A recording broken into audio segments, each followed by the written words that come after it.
We're reading today from a book by David Sanger, the Pulitzer Prize-winning New York Times national security reporter. The title of the book is The Perfect Weapon: War, Sabotage, and Fear in the Cyber Age. We're reading from the preface.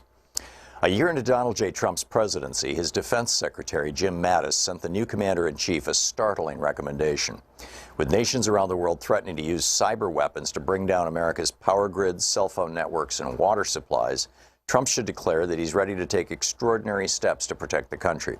If any nation hit America's critical infrastructure with a devastating strike, even a non-nuclear one, it should be forewarned that the United States might reach for a nuclear weapon in response.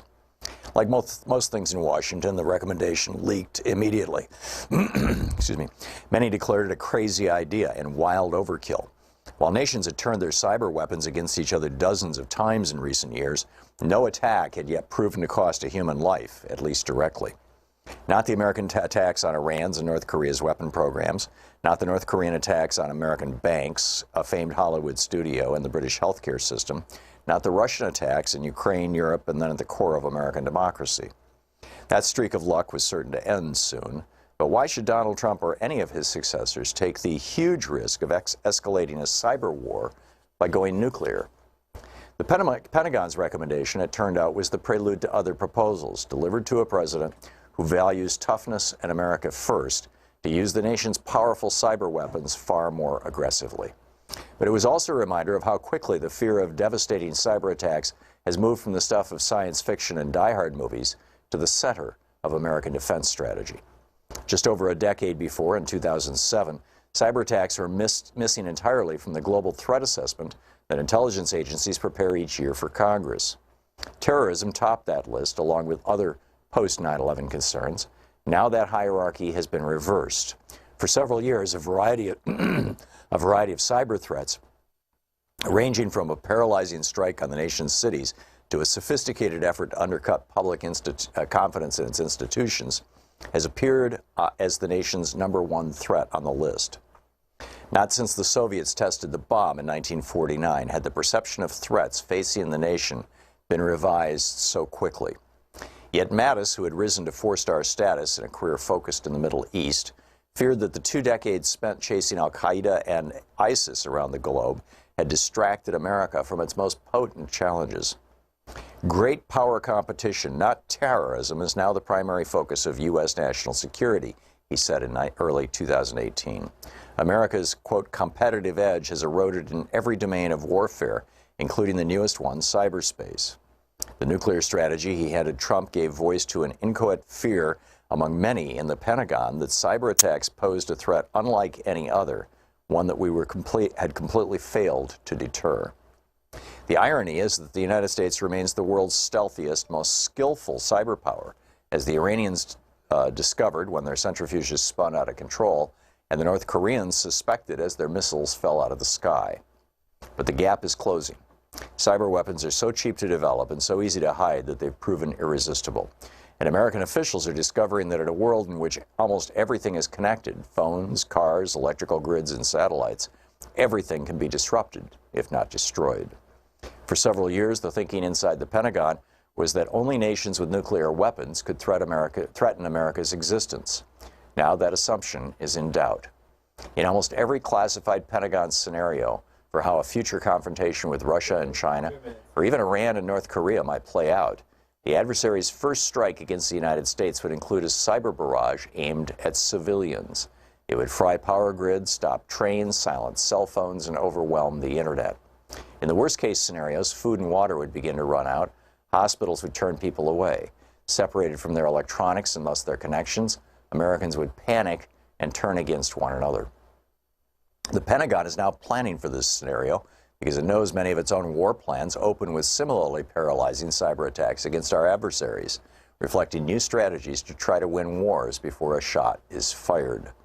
Glimpses of what this would look like have leaked out in recent years, thanks partly to Edward J. Snowden, partly because of a mysterious group called the Shadow Brokers, suspected of close links to Russian intelligence, to obtain terabytes of data containing many of the tools that the National Security Agency used to breach foreign computer networks. It didn't take long for some of those stolen cyber weapons to be shot back at America and its allies in attacks whose bizarre-sounding names, like WannaCry, suddenly appeared in the headlines every week. Yet the secrecy surrounding these programs obscures most public debate about the wisdom of using them or the risks inherent in losing control of them. The government's silence about America's new arsenal and its implications poses a sharp contrast to the first decades of the nuclear era. The horrific scenes of destruction at Hiroshima and Nagasaki not only seared the national psyche, but made America's destructive capabilities, and soon Russia's and China's, obvious and undeniable. Yet even while the government kept the details classified, how to build atomic weapons, where they are stored, and who has the authority to order their launch, America engaged in a decades-long political debate about when to threaten to use the bomb and whether to ban it. The book, The Perfect Weapon by David E. Sanger. So we've got a new video up for regular supporters of our program over at ThomHartmann.com, and this is about just a totally bizarre story about these three guys with no VA experience, not even veterans, who are all big shots down at Mar-a-Lago, that Donald Trump has put in charge of the Veterans Administration functionally. And their association, one of them is the head of Marvel Entertainment, their association with Johnson & Johnson and the New York Stock Exchange, and Johnson & Johnson, the big drug company, taking this very, very cheap chemical ketamine, tweaking the molecule a little bit, and rolling it out as a new anti-suicide drug, Spravato, that in clinical trials caused 6 people to die, 3 of them by suicide, and none of the people taking the placebo to die. And now Trump is telling the VA, you have to buy this highly inflated price drug from Johnson & Johnson, and the Democrats want to know what's up with the VA crowd guys. Check it out. It's at ThomHartmann.com. H. Frank.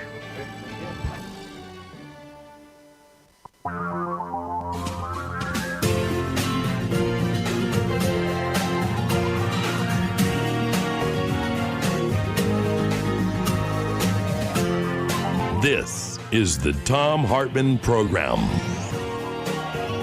Well, happy Tuesday. Thom Hartmann here with you. And in our second hour today, Congressman Mark Pocan will be with us. He's got a schedule conflict for tomorrow. Normally, he's here at the first hour Wednesdays, but it'll be second hour Tuesday today. So you can get your questions queued up for him. He will be here in, well, pretty much exactly 1 hour from right now. In our third hour, I want to get into, well, we're going to be talking with Remington Gregg of Public Citizen about how the coronavirus continues to spread across the United States, but there are basically no enforceable standards anywhere, unlike pretty much every other developed country in the world, and a whole lot of undeveloped countries or developing countries. And in the first hour, I want to ask a couple of questions. The first one is, well, actually the second one will be, is it time to tax money bins? We'll get to that in a minute. But where I want to start is with Carsyn Leigh Davis. This young woman, I mentioned her yesterday, sort of in passing, but now more details are coming out about her death. She died 2 days after her 17th birthday, on June 23rd, just, a week or so ago. This is a young woman who survived cancer at the age of 2. She survived a rare nervous system disorder at the age of 5. She was immune compromised. Her mother has a Facebook page which is awash in QAnon conspiracy stories and misinformation about the coronavirus. All this stuff coming out of the right-wing fever swamp. And her church had an event that she was taken to on June 10th that I described yesterday, quoting one of her friends or neighbors as a COVID party. Her pastor has walked that back and said, no, it wasn't a COVID party, it was just a party. His name is David Thomas. It's the First Assembly of God Church. This is down in Florida. And Thomas told the station, this is in an interview at WBBH-TV, that the teens were not practicing social distancing, but that it was their decision if they wanted to. Right. Yeah, teenagers just love that social distancing thing, especially when their parents are cult members. Her mom, oddly enough, was a nurse. Her dad was a physician's assistant. Carsyn Leigh Davis. But what happened was, after the party, she got sick. And her mom, while she was still at home, gave her a large dose of azithromycin, the antibiotic, which doesn't do anything at all for coronavirus and maybe even makes things worse because now the body's dealing with the side effects of a powerful antibiotic at the same time it's trying to fight off a virus. And then on June 19th, because her mother said her daughter looked gray, she gave her an unspecified dose of hydroxychloroquine, Donald Trump's magic malaria cure for COVID. Yeah, I told you, this woman's got weird stuff all over her Facebook page. Finally, she got Carsyn got so sick that they took her to the hospital, and the hospital wanted to intubate her, and they said, no, you can't do that. And eventually she got so sick that she was like on the edge of dying, and so it was like, okay, you can intubate her, but at that point, quoting from the story, this is a piece published over at Raw Story by Travis Geddes. Carsyn was eventually intubated, but the medical examiner's report found her cardiorespiratory system was already too seriously damaged, and she died on June 22nd. So the question I put to you is, who's responsible for this girl's death? Who should we hold responsible for her death? Is it her mom and dad, the conspiracy theorists, who had filled a Facebook page with, hydroxychloroquine and COVID BS? Is it Mark Zuckerberg, who allowed such crap on Facebook? Is it Donald Trump, who was promoting this stuff? Is it Charles Koch and his billionaire buddies who fund FreedomWorks, which has been at the forefront of suggesting that we need to open the country back up again right now, and thus indirectly feeding this stuff? I mean, it kind of goes back to the Jim Jones thing, right? Was Jim Jones responsible for the death of all those children and their parents down in Guyana? Or did the parents hold some responsibility for following a sociopath and believing his BS? Was the United States government in some way responsible for the Jim Jones debacle? It took a while before finally a couple of members of Congress went down and did something about this. It's not like there weren't families yelling and screaming about it for months, saying this is not going to end well. So who's responsible for Carsyn Leigh Davis's death? And if we could define responsibility, is it her pastor who held a party at his church? Maybe he didn't know the danger of this virus. Maybe he didn't know that this virus kills teenagers. Maybe he didn't know that even when it doesn't kill young people, it can leave them with lifelong scarring of their lungs, their livers, their kidneys, their hearts, their brains. It can produce strokes. It can leave them incapacitated. It can leave them with lifelong dementia. Maybe the pastor just didn't know this because he watches Fox News, and Fox News doesn't talk about that. Or do they?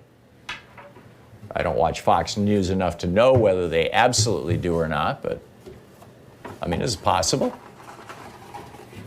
So is it Rupert Murdoch who's responsible for this? It's certainly been the hosts over on Fox so-called News who have been most aggressively promoting the whole, it's a hoax thing. Although, again, you could argue, well, they're only promoting that because that's Donald Trump's shtick. And they say whatever Trump says. But then there are people in the Trump White House who will tell you, and there have been a few books about this, that a lot of these things are not Trump's ideas that then appear on Fox News, that the chain of causation moves in the other direction. That Tucker Carlson goes on Fox News and says, Tammy Duckworth, who lost both legs in Iraq, isn't actually a patriot. She actually hates America. And if some some fool decides, okay, she hates America, let's take her out. Is Tucker Carlson responsible for that? I mean, we tend not to hold people responsible for their speech, even when their speech leads to people dying. In this case, somebody's speech led to this little girl dying. Little girl, 17-year-old, this young woman. Or was it nobody's speech? Should her pastor have known? Well, and again, if he didn't, why not? Was it the failure of the local newspaper to inform, and the local TV station, which are now no doubt not locally owned, but owned by some big chain someplace that may have a kind of a pro-Trump slant and just not talk so much about these kind of things? Is it her own fault as a 17-year-old or as a 16-year-old at the time she was exposed? Should she have known better? Who's responsible for Carsyn Leigh Davis's death? How do we assign that responsibility? How do we follow through on it? Should somebody go to jail? Should there be a fine? Should there be, should it be the death penalty? I think I'm not a fan of the death penalty, but who do you think was responsible for this little girl's death? We'll be back. This is the Thom Hartmann Program. I mean, I've given you a whole bunch of different options. I'm sure there are some that I'm missing. I mean, I think, well, I'll tell you on the other side of the break here.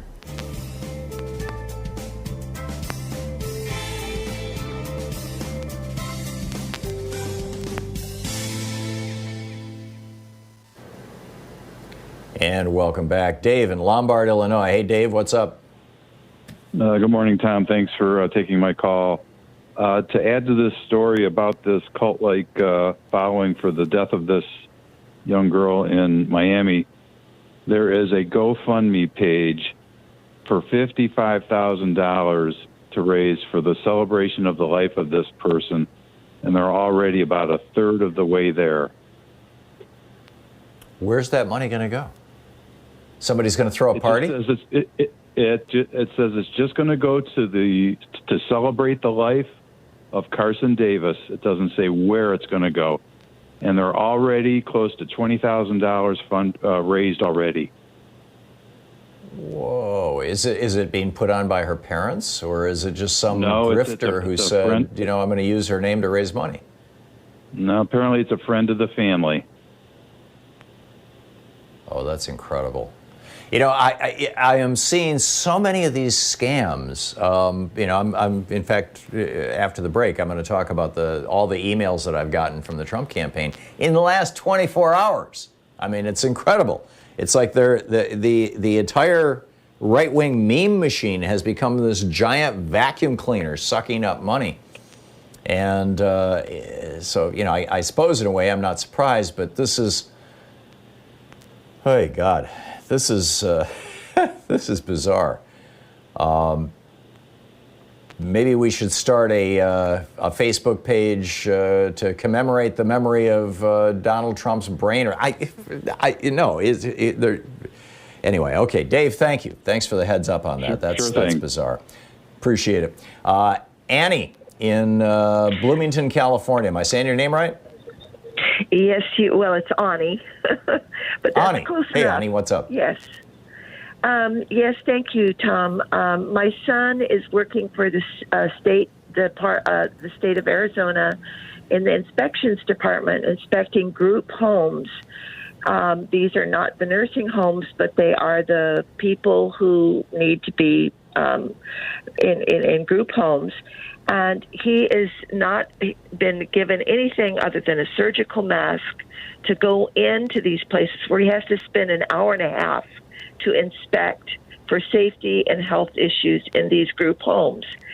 They finally agreed to give him an N95, but he is scheduled to go into a home where there's been one death and one hospitalization, and the people are symptomatic now in this group home, and his job is being threatened because he's refusing to go inside without proper protections, and they're refusing to give him the protections that they need in Arizona. This is happening for the nurses that go in, also are not given complete protection. The incidence of COVID-19 being positive in these group homes is over 1,200 in these group homes, and the state of Arizona is in complete denial. Wow. So what, Ani, what options does he have? He's actually gotten an attorney to represent him, so that he can sue them if he's a whistleblower, and well, that's a good place to start. But I mean, it's cost him. It's put him in huge debt, which he doesn't have the money for. But you know, terrible. Ani, I got to run. Thank you.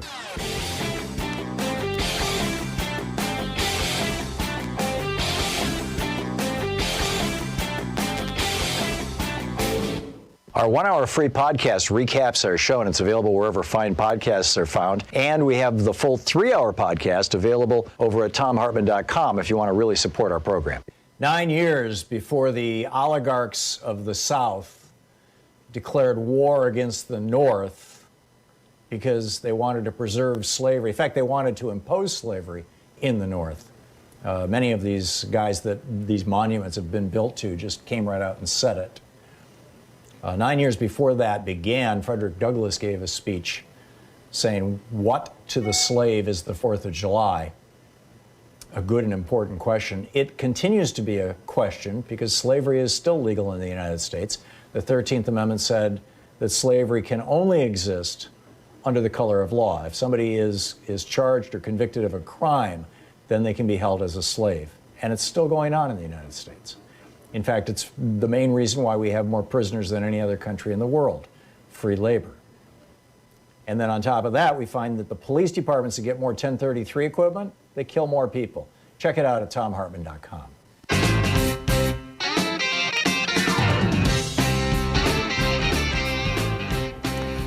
Amazing. So also somebody, I haven't verified this yet, but somebody called just a moment ago and said that there's also a GoFundMe page trying to raise 55 grand, and they're already up to 20, to have a party in this young woman's memory. Now, maybe it's legitimate. Maybe her family really wants to have a party. I don't know. Or maybe it's just some guy who wants to have a party and says, hey, let's, it's really? Is this where we're going to be going?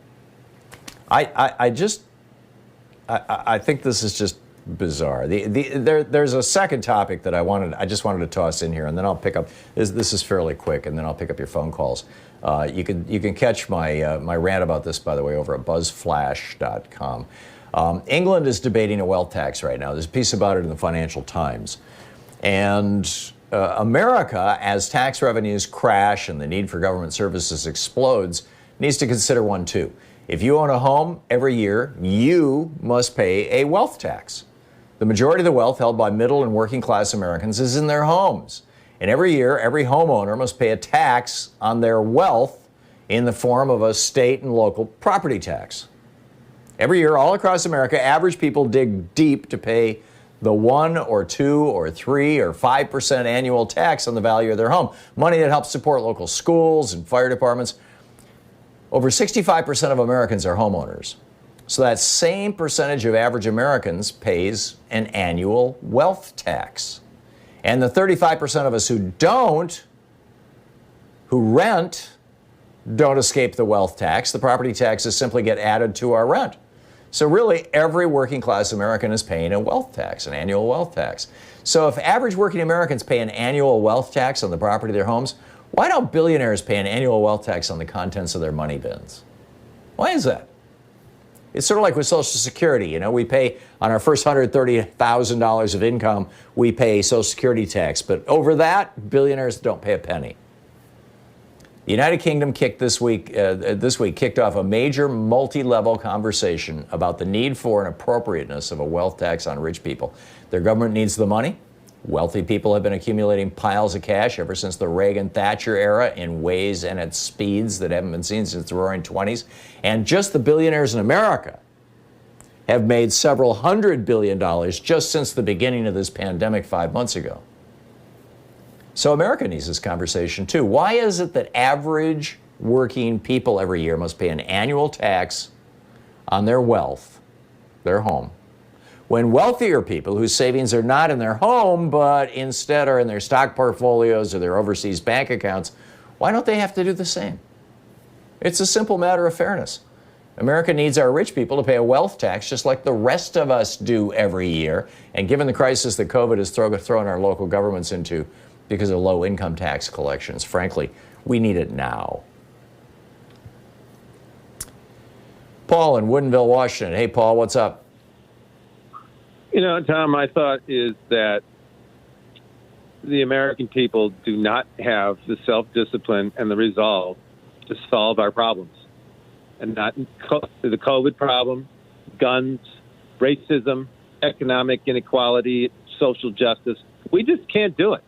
We are like the athlete who has a lot of promise, who just can't get it together, can't kick the drugs, doesn't show up for practice, and doesn't practice well, or the employee who has a lot of talent and a lot of brains, but keeps showing up hungover, no show, no call type employee, and eventually you just got to let them go, because we are being if 20 children and their teachers being shot in their school in 2014 didn't spur us to do something about guns, well, then 587 people can be shot in Las Vegas 3 years later.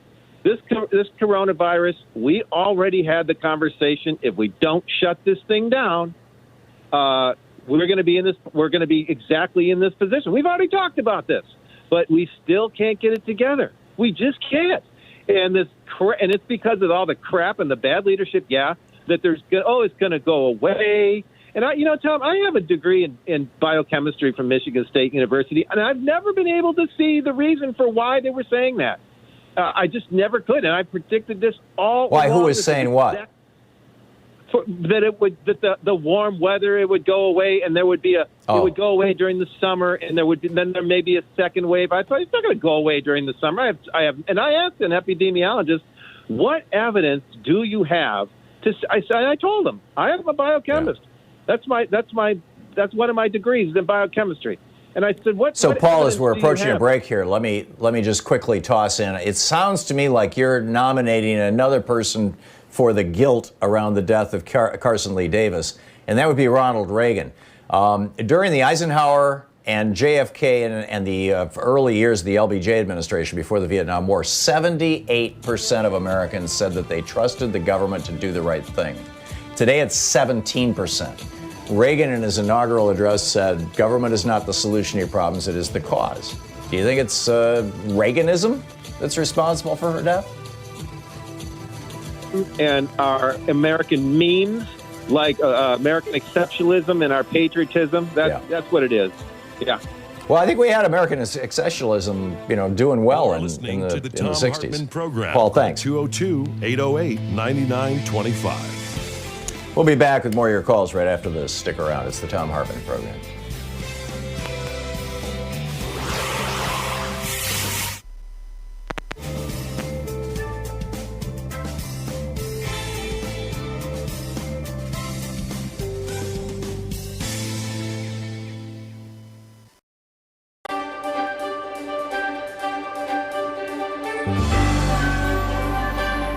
Our book today in the Thom Hartmann Book Club is The Hidden History of Guns and the Second Amendment by yours truly.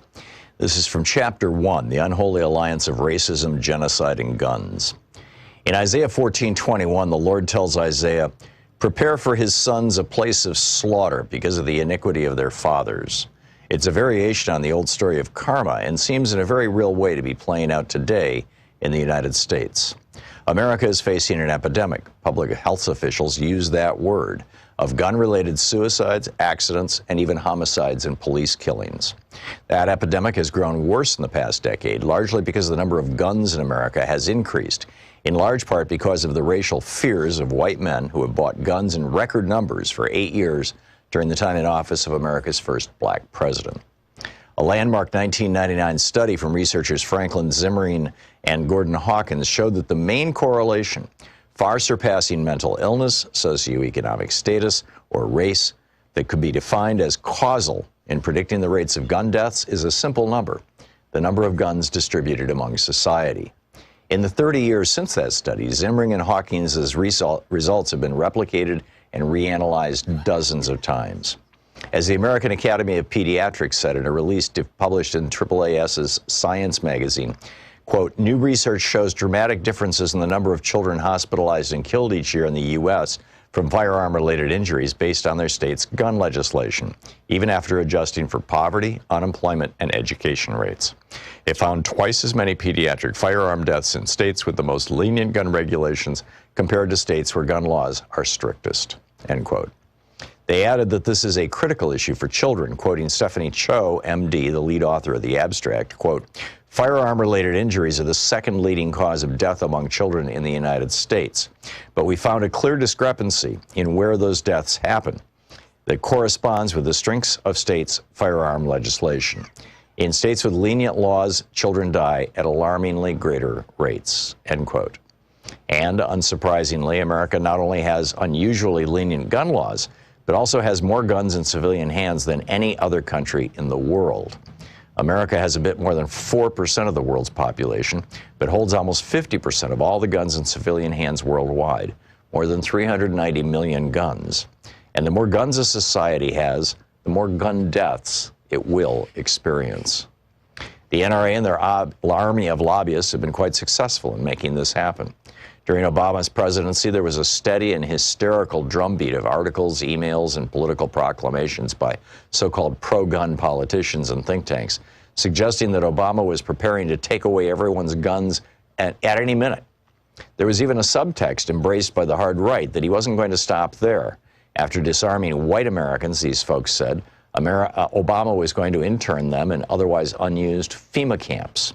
Flipped-out gun owners were repeatedly arrested during the Obama years trying to break into retired or temporarily vacant military facilities and toxic waste sites, looking for evidence to prove that Obama was, in fact, preparing the modern-day version of the World War II-era Japanese internment camps.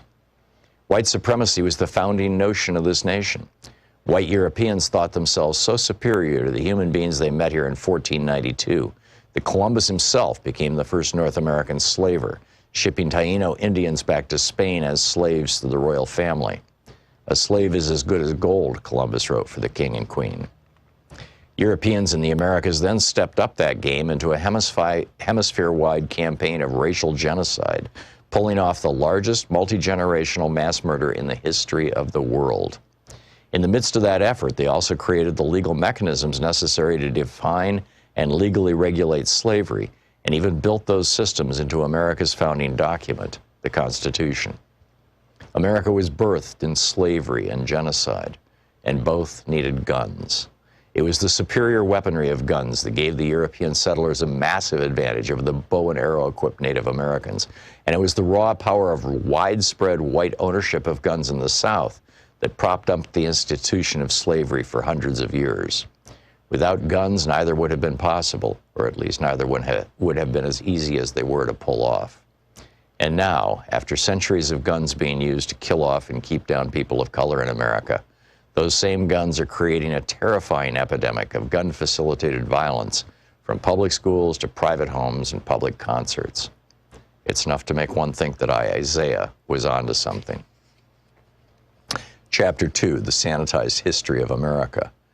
The United States' expansion and conquest in the late 18th century through the 19th century and into the 20th century is a history written by white men, inked in the blood of Native Americans, and built on the broken and bloody backs of enslaved people brought here from Africa. From 1791, when the Bill of Rights went into effect, until the end of the Civil War, the Second Amendment protected the rights only of white men to own guns. This is simply because until the ratification of the 14th Amendment, states determined who was recognized as a person protected under the Constitution. Initially, in most states, that meant that white men who owned land and paid taxes were the only people considered full citizens under the Constitution. In the South, white men with guns formed slave patrols to control slaves and formed posses to hunt escaped slaves. The book, The Hidden History of Guns and the Second Amendment.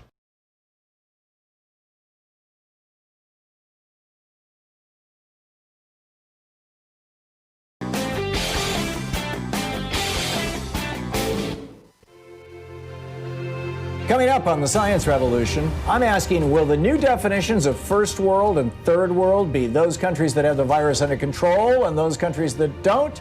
Connor Gibson with Greenpeace USA is here about 3 states making protesting fossil fuel pipelines a felony. Is protesting becoming illegal now?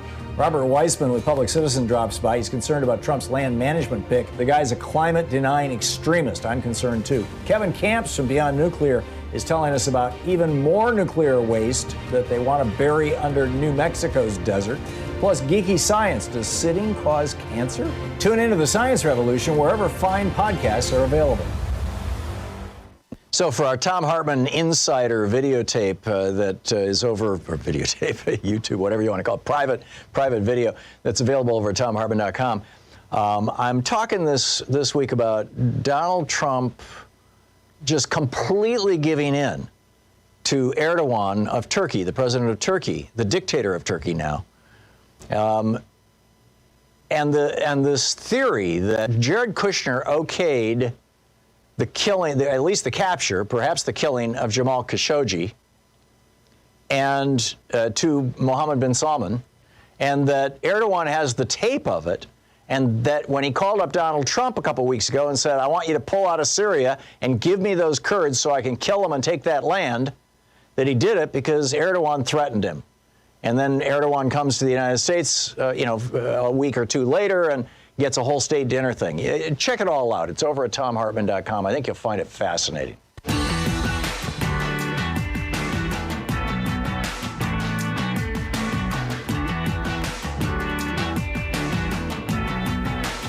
Welcome back. Thom Hartmann here with you and Marie in Tucson, Arizona. Hey, Marie, what's up?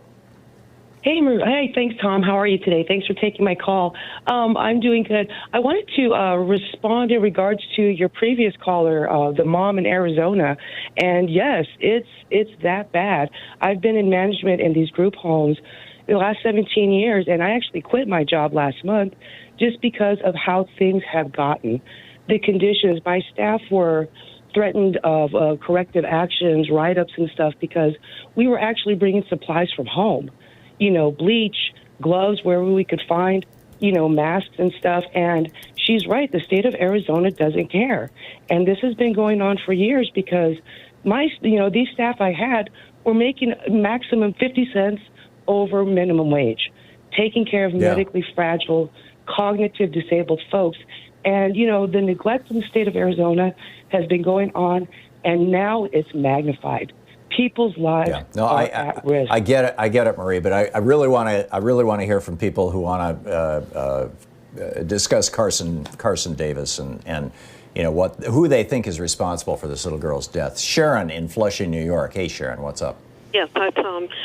I think her parents and is it a pastor, the elder of the church? Yes. The pastor of the church, his name is Pastor David Thomas of the First Assembly of God Church.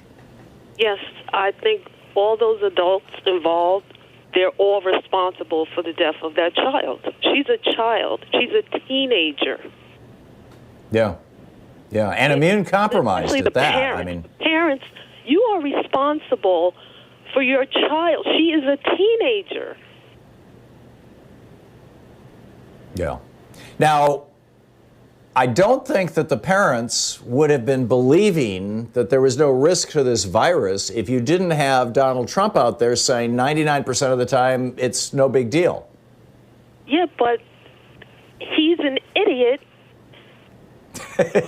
They should have known that. As a nation, I just sit in disbelief. I live in New York, and as you already know, most New Yorkers, we already knew his game. We already knew his game. He's an idiot. He's incompetent. He's an imbecile.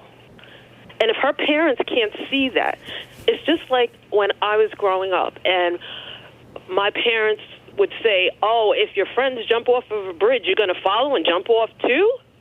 Like, right. you know. Right. Yeah. No, I remember that. Era that I grew up in. We've all been told that. No, I get it, Sharon. Okay, so you vote for the parents and the pastor. Okay, thank you. Andy in Wilmington, Delaware. Hey, Andy, who do you think is responsible? Yeah, hi, Tom. Can you hear me okay? Yes, sir. Okay. To use a metaphor, the person whose finger is on the trigger is responsible. And that, what I mean by that is the parents. There is a universe of misinformation and good information out there. You make those decisions for your children, and you are responsible for those decisions. But the parents drove this little girl to this church gathering, this coronavirus party, although, again, the pastor is disavowing that phrase. And he had organized it, apparently. David Thomas, this pastor, is he responsible? No, I don't. I mean, I hate what he did. And I hate what these QAnon people say, and I hate all that kind of crap. But ultimately, you are responsible for your kid. And if you love your child more than you love your doctrine or you love your dogma, then you'll get smart. But I don't hold these folks responsible. Yeah. I don't know what the age of majority is in Florida. She was 16 at the time. I'm assuming she was still legally a child. And I think that's pretty much the case all over the country these days. But thank you, Andy. Okay, your vote is registered. Alex in Edison, New Jersey, your thoughts? Hi, I put the squarely on Donald Trump for 3 reasons. Number one, the late and poor response to the coronavirus outbreak. You talked about that many times. Number two, the pseudoscience, like he just says wrong things, period. But number 3, and this is probably the most insidious, he tends to politicize the treatment. This is a national crisis. It's not the time to talk about Obama. It's not the time to talk about Nancy Pelosi. We get that. You don't like them. But there are times when you have to put that aside. Anyway, that's my point. Yeah, so you think it's Trump. By the way, did you see that the latest excerpt from Mary Trump's book? Donald paid somebody to take his SAT test. It's incredible. I mean, it's like it just. I mentioned I think a year ago or longer that when I was in college, a friend of mine had a nice little business at MSU. Selling term papers for people, and I wrote a few of them for him because he was paying $35 a term paper and then charging $50, and it's like I was saying, I'll bet Donald Trump was using a service like that. They finally made it illegal in East Lansing, and the college started kicking people out and all that kind of stuff. But it's for a while there it was a thing, and I'm sure it was for Donald Trump too. Alex, thank you. Kathy in Waldport, Oregon. Hey, Kathy, your thoughts? Hi, Tom. I hold the parents responsible for the death of Carsyn Leigh Davis. They're both healthcare professionals. They should both lose their licenses. In Oregon, nurses get their license from the state nursing board. Physicians' assistants get it from the state medical board.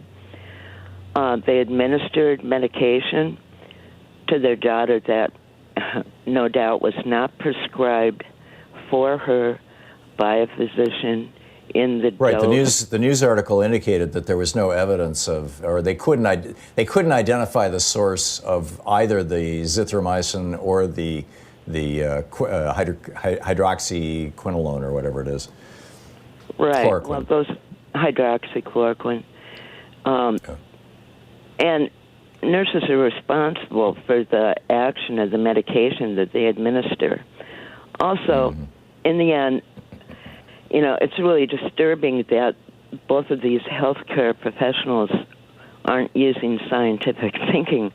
So if they treat their daughter like that, how negligent are they in treating? Well, I got to tell you, Kathy, some of those videos, some of these weird science videos over on YouTube that say that this is, a phony hoax, blah, blah, blah, blah. They're put together in a way that sound really credible. I mean, some of them are just shockingly good documentary. But But I get it. Thank you, Kathy, for your vote. Joyce in Cape Coral, Florida. Hey, Joyce, your mind? What's on your mind? Here. Good. I'm right here where in the same county that she passed away in. Oh, really? Oh, my. And I tell you, yes, I blame their parents. They have a heightened sense of awareness based on their medical background. But my bitterness is honestly towards Zuckerberg.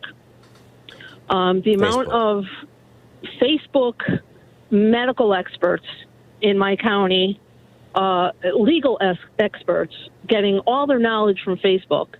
I've had people stop me. I'm wearing a mask into Costco, going into a store, and people are stopping me with screenshots of information because it says so on Facebook. I'm going to pass out, lack of oxygen, because it says so on Facebook. And they use. You mean people? Hang on just a second, Joyce. You're telling me that somebody has come up to you in a Costco with a screenshot of a meme on Facebook and told you that because you're wearing a mask, you're going to pass out from lack of oxygen because of the medical information they got from Mark Zuckerberg? Absolutely. My lawn care service told me that he's never going to get corona. Again, screenshots, because he's out in the sun all day. And the UV rays protect him. Yeah. People make Florida for a reason. Well, you build a good case against Facebook there, Joyce. Joyce, thank you for the call. And, by the way, is it a big story in your county? Not as big as it should be. Yeah, okay. Thank you, Joyce. Thanks for the call. And thanks for listening to SiriusXM. We'll be right back. Thom Hartmann. Visit ThomHartmann.com for audio and video archives. Who is responsible for Carsyn Leigh Davis's death? This just turned 17. And what should be done?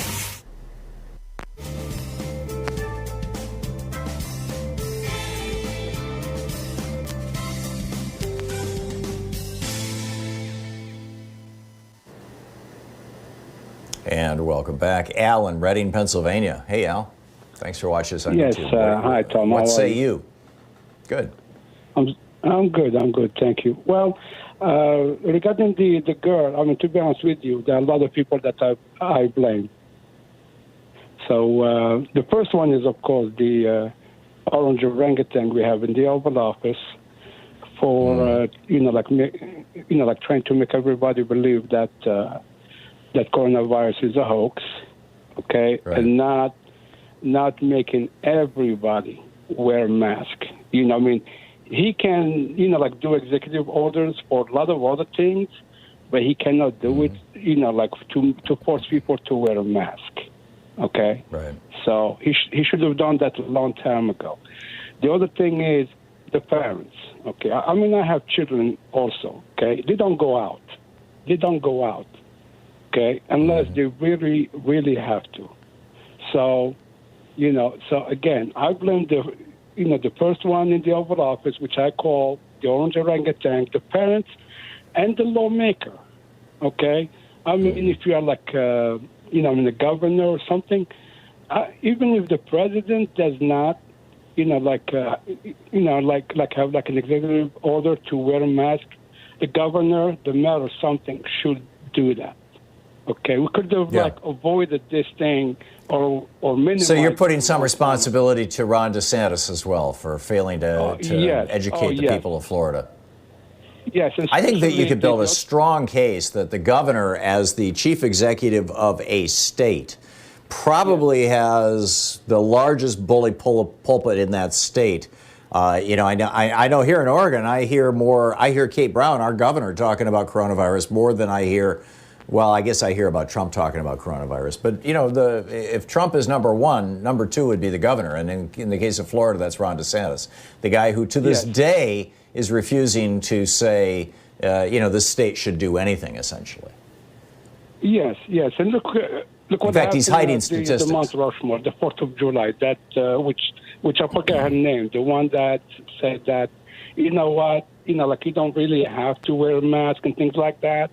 Right. You know what? You should fire. Hopefully, at the end of this 2020, okay, everybody would be kind of judged. Okay, I don't know how they do it, but they should all pay for providing. Yeah, it's time for a Truth and information to Reconciliation Commission, and the first people to go before it are these right-wing blowhards who are promoting these lies. Yes. I mean, you know what? I'll be honest with you.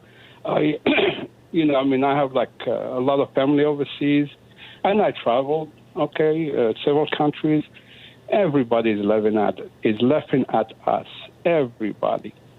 Okay, the way we are dealing with this virus. I mean, most of like Italy is way better than we are, and we're supposed to be the superpower. We are not. We can't even do the right thing to handle. Yeah, Italy. The entire country of Italy had 200 cases yesterday. Yes. I mean, Florida had 10,000. Yes.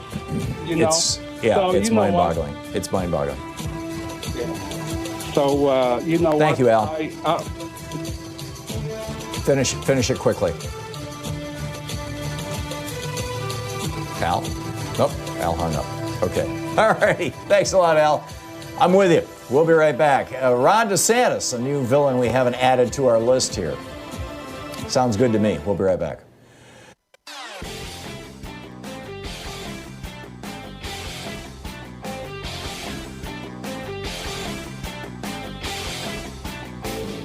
Hey, we're putting together a series of American history books.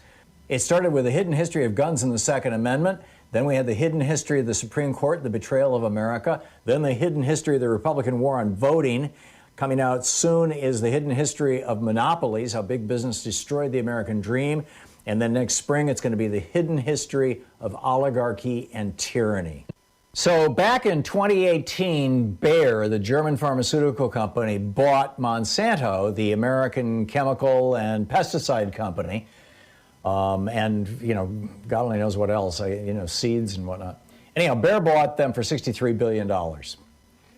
Bayer just very recently set aside $10 billion to cover the cost of consumers, people in their homes, who bought Roundup and got non-Hodgkin's lymphoma, cancer, from Roundup, this product that Monsanto makes that Bayer now is responsible for. $10 billion. The kicker is that the home use of Roundup only represents about 10% of Monsanto's sales of this product, glyphosate. It's amazing. There's a whole video about this for the people who support our program over at thomhartmann.com. You can check it out over there.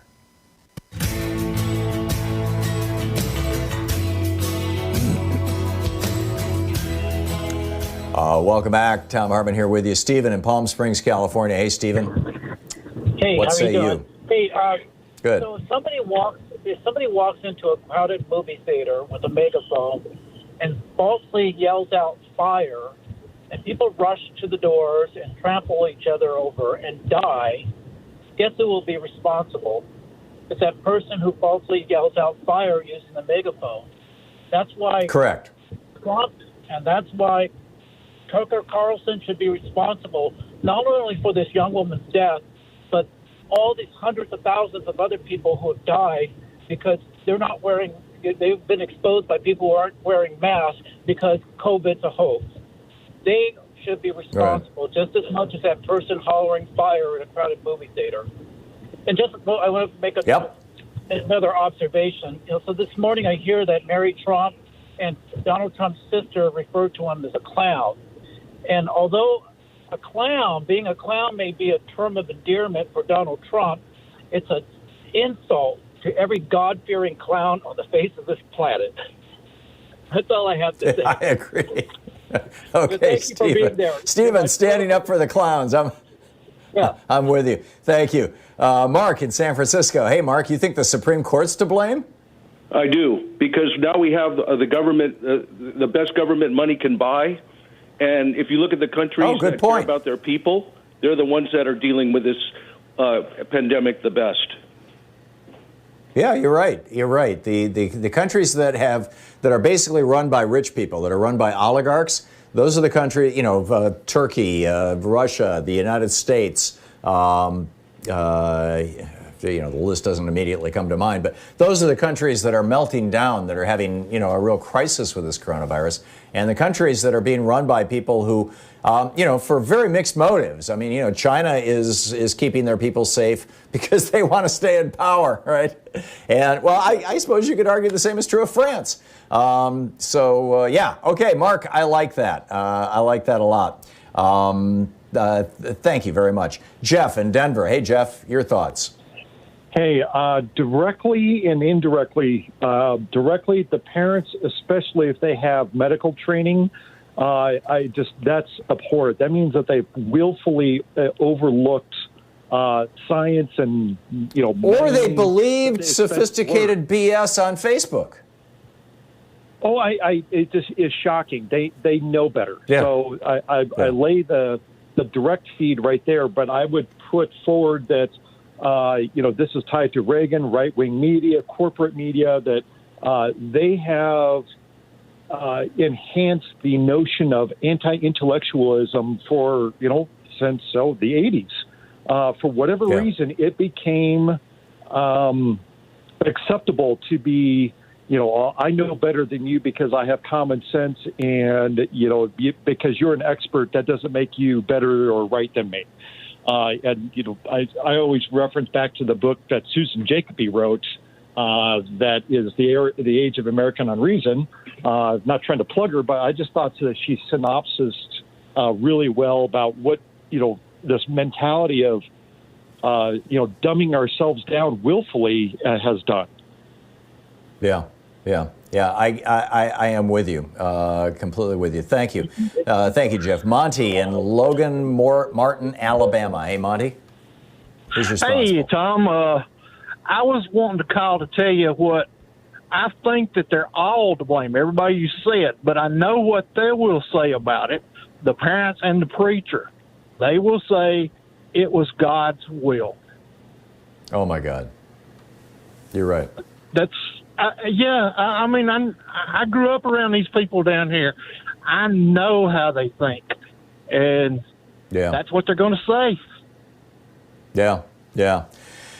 So it's the anti-science. It's religion. Go ahead. I have a 23-year-old granddaughter, and they're going to church and they weren't supposed to. And I said, why are y'all doing this? And I said, what if you catch the COVID-19? She said, well, it's God's will. What if you bring it home and I catch it and die? That's God's will. And she said, well, that would be God's will. Oh, man. Monty, thank you for sharing that. Bob in Paw Paw, Illinois. Bob, we got about 40 seconds. You got the last word on this? Hi, Tom. I just wanted to talk about the growing anti-science attitude in fundamentalist churches. It used to be like the Jehovah's Witnesses. You couldn't do blood transfusions and Christian Science. So the outer groups had these weird things, but mainstream churches wouldn't think of getting their kids vaccinated. And one thing is, homeschooling is a big deal in fundamental churches these days. I recently attended a fundamental church here, and homeschooling was a big deal. And these materials, these anti-evolution materials, and it just throws the whole doubt on the whole they're teaching children to distrust science. Yeah, absolutely. Bob, thank you. Thank you very much for that. We've got a whole spectrum of things and people that conspired to cause Carsyn Leigh Davis's death, and I think they're all spot on. You're listening to Thom Hartmann.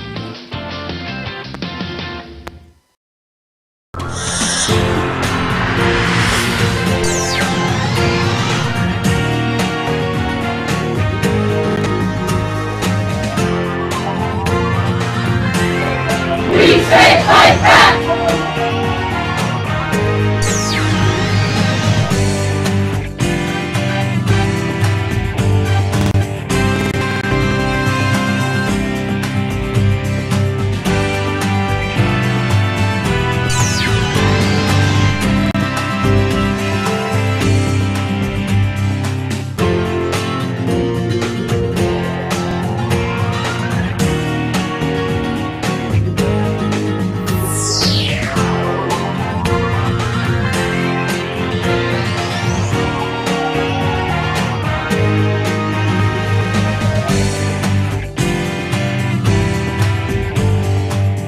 So we've got a new video up for regular supporters of our program over at ThomHartmann.com, and this is about just a totally bizarre story about these three guys with no VA experience, not even veterans, who are all big shots down at Mar-a-Lago, that Donald Trump has put in charge of the Veterans Administration functionally.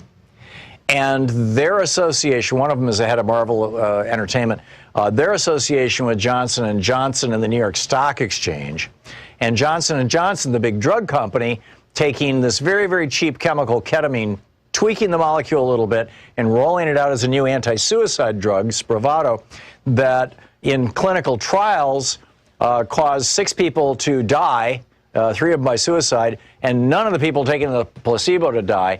And now Trump is telling the VA, you have to buy this highly inflated price drug from Johnson & Johnson, and the Democrats want to know what's up with the VA crowd guys. Check it out. It's at ThomHartmann.com. Thank you.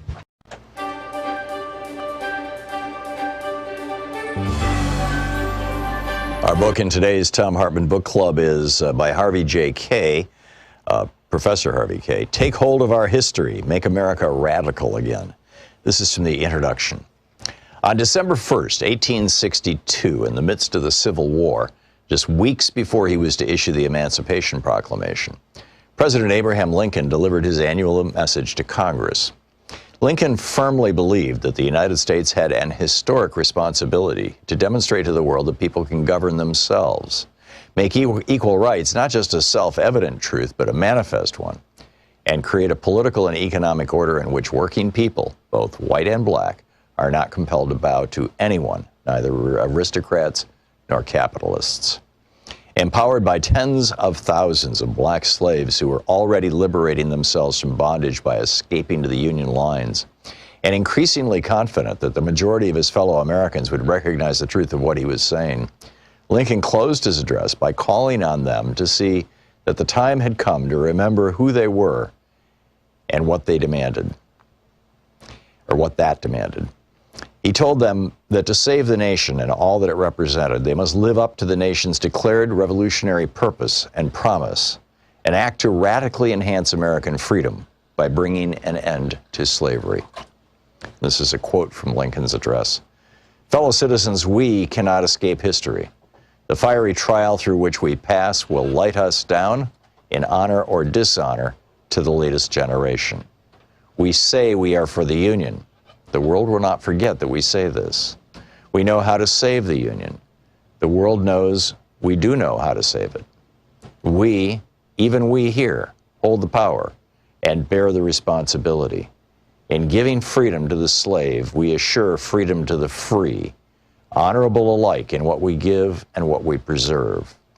We shall nobly save or meanly lose the last best hope of earth. We too, end of quote from Lincoln. Back to Harvey. We too cannot escape history. Our own struggle to save the nation and the promise it proclaims has begun. Finally, after more than 40 years of fear-driven class war and culture war campaigns against the democratic achievements of generations, the hard-won rights of workers, women and people of color, and the very memory of how they were secured, and now both in the wake of the election debacle of 2016, which gave the presidency to the corrupt, mendacious, racist, sexist, and treacherous demagogue Donald Trump, and continued control of Congress to the formerly conservative but increasingly reactionary Republican Party, and in the face of intensified class and culture war campaigns, we the people have come not only to recognize that American democratic life is in jeopardy, but also to mobilize in hopes of saving it. Millions of us have rallied to the resistance and expressed our democratic fears and desires in action.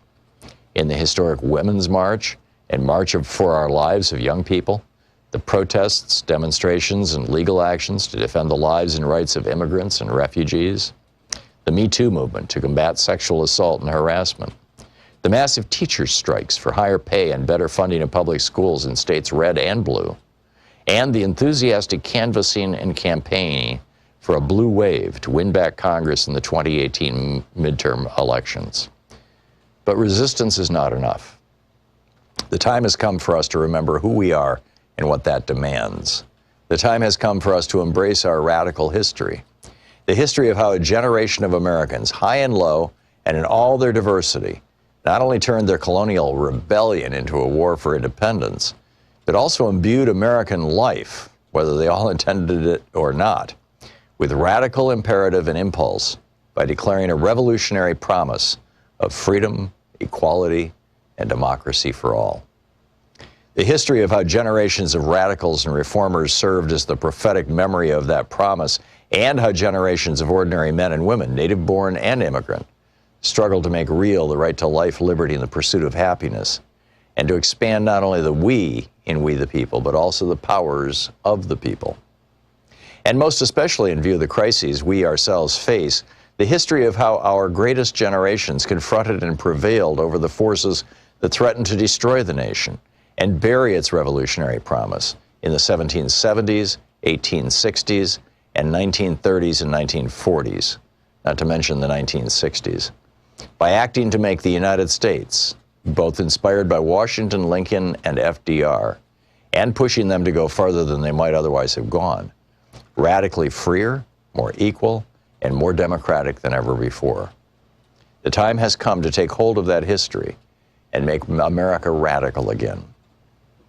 I've titled this collection of my speeches and essays, Take Hold of Our History, Make America Radical Again, for reasons that will become obvious, and yet I cannot help but confess that if I had had to title it otherwise, I would have been sorely tempted to use, with full attribution, the title Max Lerner gave to his 1938 work, It Is Later Than You Think, The Need for a Militant Democracy. While it may not seem so, the crisis we face is no less demanding of action, urgent action, than that which confronted his generation. The book Take Hold of Our History by Harvey J. Kaye.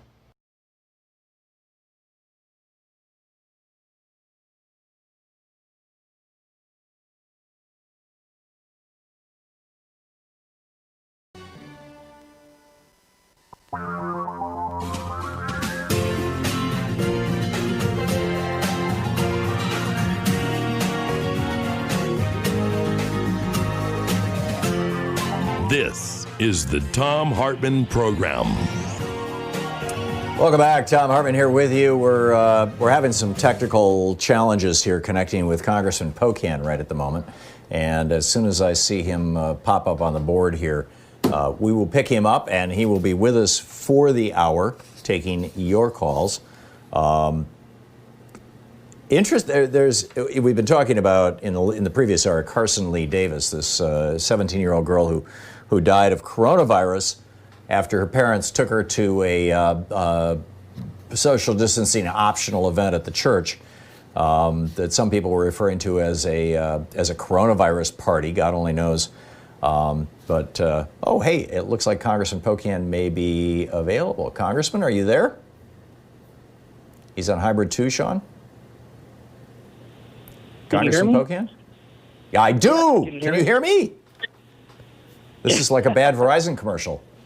I know. Sorry. This is, for some reason, I can't get through on the official line, and my cell phone in my office isn't very good. I'm as close to the window as I can, but it could cut out. Okay. All right. Thank you. We'll do our best with this. And let me just set this up. Normally, the first hour of every Wednesday, we take your calls for Congressman Mark Pocan.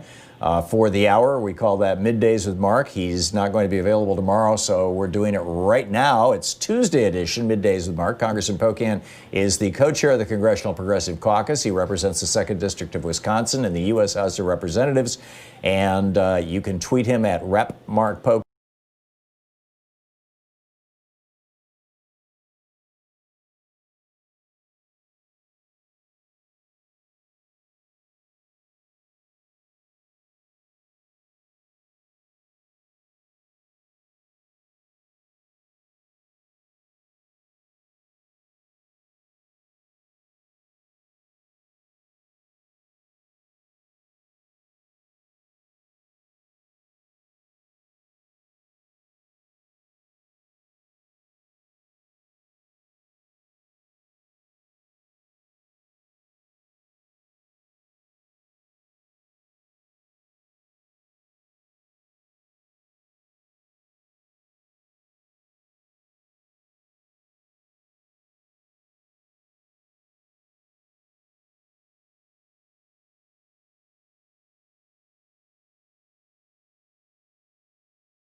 to get that progressive message across. She only lost, again, by 1.5% last time.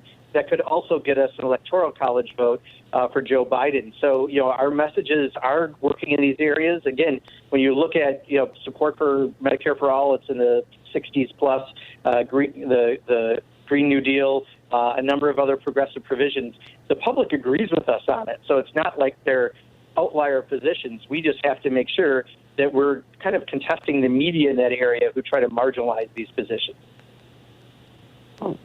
Nancy in Woodland, California. You're on the air with Congressman Pocan. Hi. I'm just wondering, assuming that Democrats win the election this year, can we count on Congress to do something about taking back some of the powers that have been ceded over the years to the office of the presidency? And I'm asking this just non-politically, regardless of who's in power. And then also reducing the power of the Speaker of the Senate to be able to just, like Mitch McConnell, have bills just sit on his desk and not do anything about it? Yeah, Nancy, I can answer the first one a little better, that, you're right. No matter who's president, Democrat or Republican, Article 1 of the Constitution is Congress. So we kind of come first, and you'd think that to have that separation and the real power that we have independently, we need to have it, whether it be the War Powers Act, whether it be the authorization to go into war. We've had both Democratic and Republican presidents really use a single authorization after 9/11 too loosely, and the Constitution says you have to go to Congress, so therefore you should have to go to Congress for these things. So I think that's something we can accomplish. When it comes to the Senate, it's much more difficult because it's going to be a matter of a real debate among the folks that are there on this 60-vote rule, and I've heard some good arguments on both sides. I don't know ultimately where they'll fall, but you're going to need to have some consensus to do that, and I don't know if they'll have consensus in moving forward, but I hope that they give it a serious look because Mitch McConnell has used his power both devastatingly in not taking up any legislation, but also wisely in passing all these judges, and I think we have to be a little bit as ruthless. Yeah, there you go. Congressman Mark Pocan taking your calls for the hour here on the Thom Hartmann Program. He's the co-chair of the Congressional Progressive Caucus. And we'll be right back with more of your calls for Congressman Pocan right after this. It is Middays with Mark, Tuesday, second hour edition here on the Thom Hartmann Program. The place where we dare to ask, is Walmart a person? And we dare to say, no, not a chance.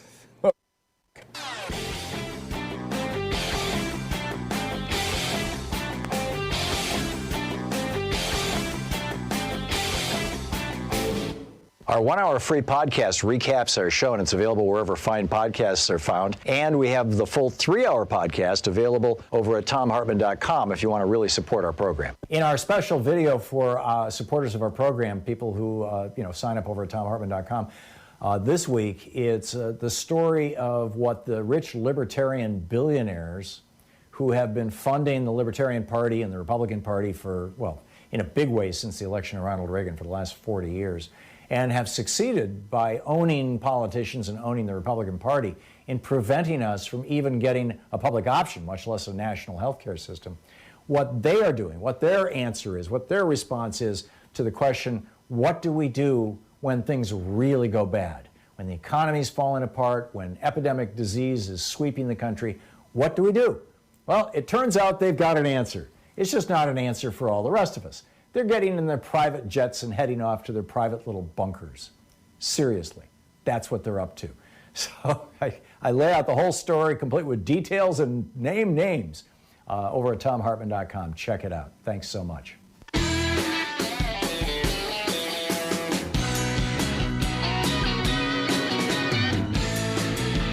Congressman Mark Pocan taking your calls for the hour, and Dan in Altoona, Pennsylvania. You are on the air with Congressman Pocan. Hi, guys. Thank you for taking my call. I just wanted to touch on a little bit of what was released today about the PPP going to some of the richest people in the country. Here in Pennsylvania, we have a very big disillusionment with the government as far as small businesses not getting enough money to stay open, and we find out that a bunch of people in Trump's radius got PPP loans of huge amount of money, and even Nancy Pelosi's husband got some money from the PPP as well. I'm just wondering how the American people can trust Congress to provide stimulus to us without taking a huge share of it and screwing everybody up.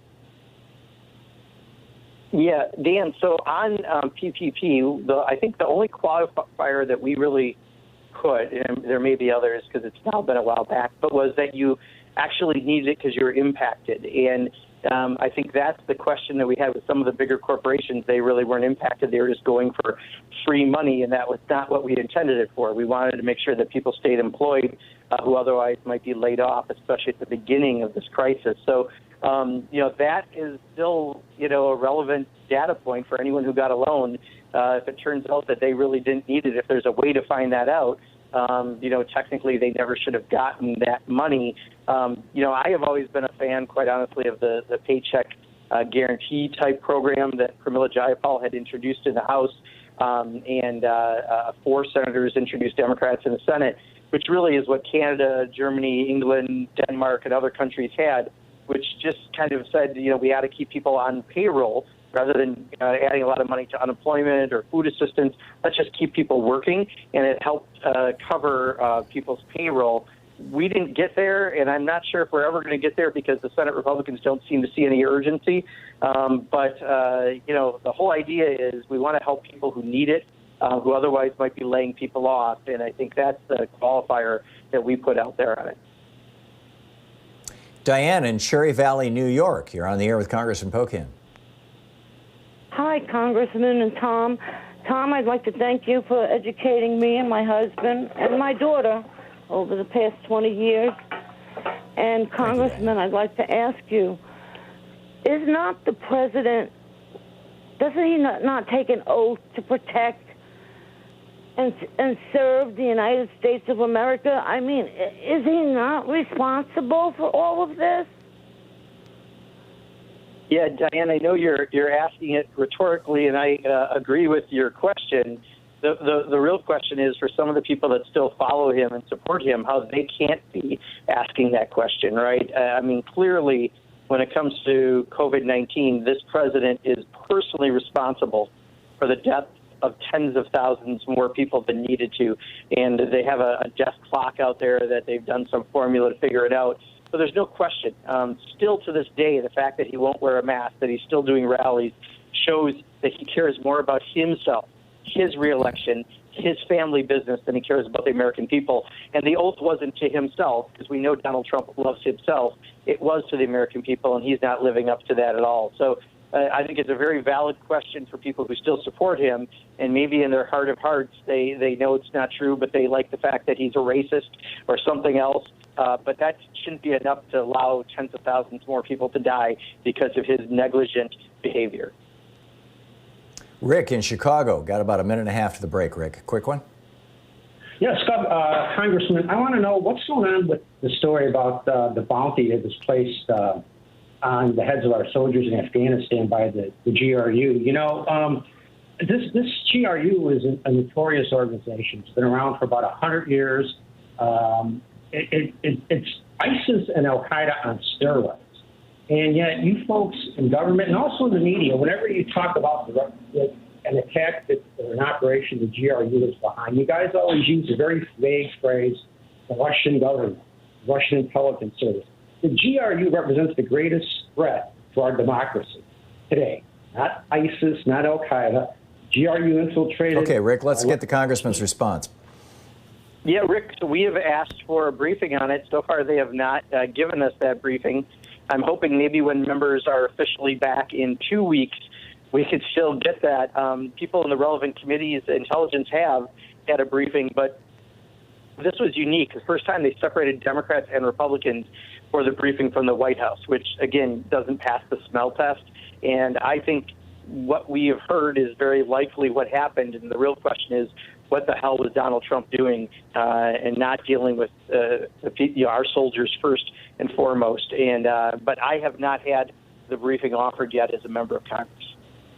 Isn't the question also, what the hell is he still doing? He has yet to even say this is a bad thing. Yes.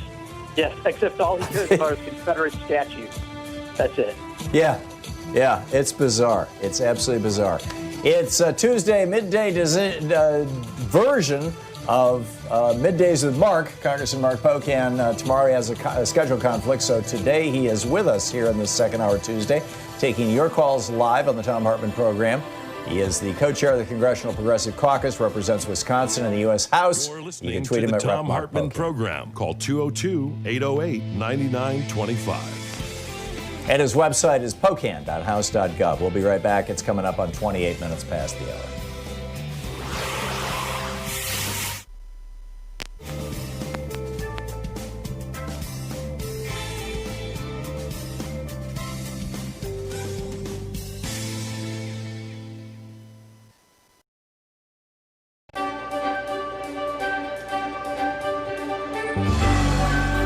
Our book today in the Thom Hartmann Book Club is Measuring What Counts, the Global Movement for Well-Being by Joe Stiglitz, Jean-Paul Fitoussi, and Martine Duran. And this is from the first chapter labeled Overview. The high-level expert group on the measurement of economic performance and social progress, also known as HLEG, builds on the analyses and recommendations of the 2009 Commission on the Measurement of Economic Performance and Social Progress, also known as the Stiglitz-Sen-Fitoussi Commission, in highlighting the role of well-being metrics in policy and encouraging a more active dialogue among economic theory and statistical practice. The report makes explicit the often implicit assumptions hidden in statistical practices and their real-world consequences. Its central message is that what we measure affects what we do. If we measure the wrong thing, we will do the wrong thing. If we don't measure something, it becomes neglected, as if the problem didn't exist. There is no simple way of representing every aspect of well-being in a single number in the way GDP describes market economic output. This has led to GDP being used as a proxy for both economic welfare, like people's command over commodities, and general welfare, which also depends on people's attributes and non-market activities. GDP was not designed for this task. We need to move beyond GDP when assessing a country's health and complement GDP with a broader dashboard of indicators that would reflect the distribution of well-being in society and its sustainability across the social, economic, and environmental dimensions. Excuse me. The challenge is to make the dashboard small enough to be easily comprehensible, but large enough to summarize what we care about the most. The 2008 crisis and its aftermath illustrate why a change in perspective is needed. The GDP loss that followed the crisis was not the temporary one-off event predicted by conventional macroeconomic models. Its effects have lasted over time, suggesting that the crisis caused the permanent loss of significant amounts of capital. Not just machines and structures, but also hidden capital in the form of lower on-the-job training, permanent scars on young people entering the labor market during a recession, and lower trust in an economic system rigged to benefit a few. Different metrics, including better measurements of people's economic insecurity, could have shown that the consequences of the recession were much deeper than the GDP statistics indicated, and governments might have responded more strongly to mitigate the negative impacts of the crisis. If, on the basis of GDP, the economy is perceived to be well on the road to recovery, as many governments believed in 2010, one would not take the strong policy measures needed to support people's living conditions suggested by metrics that inform on whether most of the population still feels in recession. Nor would one take measures to bolster the safety net and social protection in the absence of metrics on the extent of people's economic insecurity. These failings in the policy responses to the crisis were compounded by overly focusing on the consequences of public spending and raising government's liabilities, when this spending could take the form of investment, increasing the assets in governments and countries' balance sheets. The same follows when measures of unemployment do not reflect the full extent of a country's unused labor resources. The beyond GDP agenda is sometimes characterized as anti-growth, but this is not the case.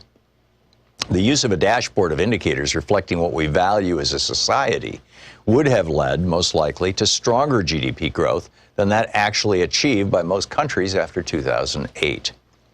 This book also looks at progress in implementing the recommendations of the Stiglitz-Sen-Fitoussi Commission since 2009, identifying areas that require increased focus by statistical agencies, researchers, and policymakers.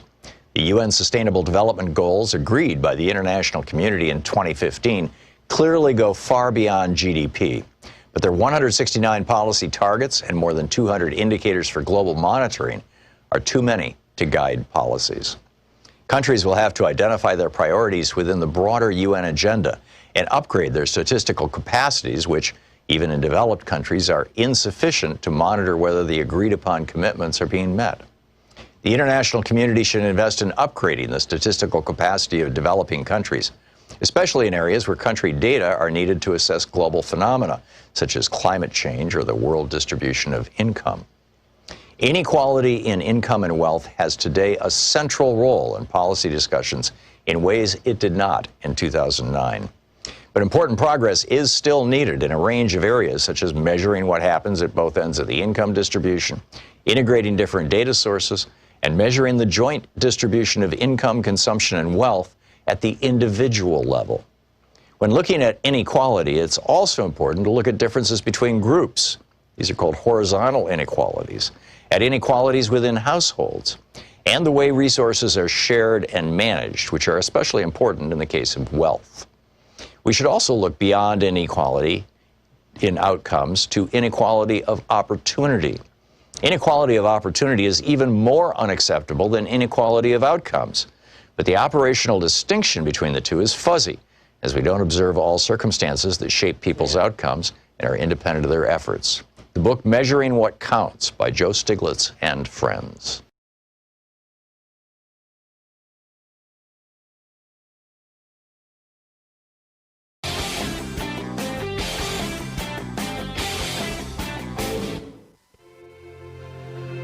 Coming up on the Science Revolution, I'm asking, will the new definitions of first world and third world be those countries that have the virus under control and those countries that don't? Connor Gibson with Greenpeace USA is here about 3 states making protesting fossil fuel pipelines a felony. Is protesting becoming illegal now? Robert Weissman with Public Citizen drops by. He's concerned about trend management pick. The guy's a climate-denying extremist. I'm concerned too. Kevin Camps from Beyond Nuclear is telling us about even more nuclear waste that they want to bury under New Mexico's desert. Plus, geeky science. Does sitting cause cancer? Tune into the Science Revolution wherever fine podcasts are available. So we have a new video up over at thomhartmann.com for people who are signed up for supporters of our program. And it's about how Donald Trump, 16 days after Mr. Khashoggi was murdered by the Saudis in Turkey and his body dismembered and vanished, 16 days after that happened, without notifying Congress and with virtually no mention to anybody, Donald Trump authorized the transfer of top secret nuclear technology to the Saudis. This should be a serious issue. Tim Kaine, the senator from Virginia, is raising hell about it because Khashoggi lived in Virginia. But I think everybody in Congress should be raising hell about this. And when you back this up with this new report out from ProPublica that the Saudis were involved in 9/11, it gets real interesting. So you can check that out over at thomhartmann.com. You know, look for our basically members-only video.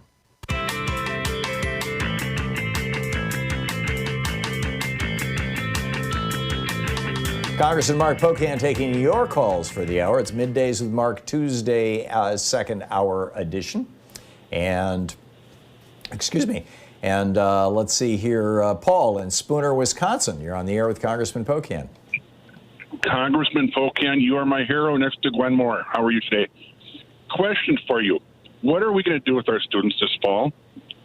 How are we going to have kids go to school when we have to maintain 6-foot distances and we have to transport them on school buses? And my congressman, Toxic Tom, is telling us that schools could be defunded if you don't start school this fall. It's a real risk. Students and staff, what are we going to do?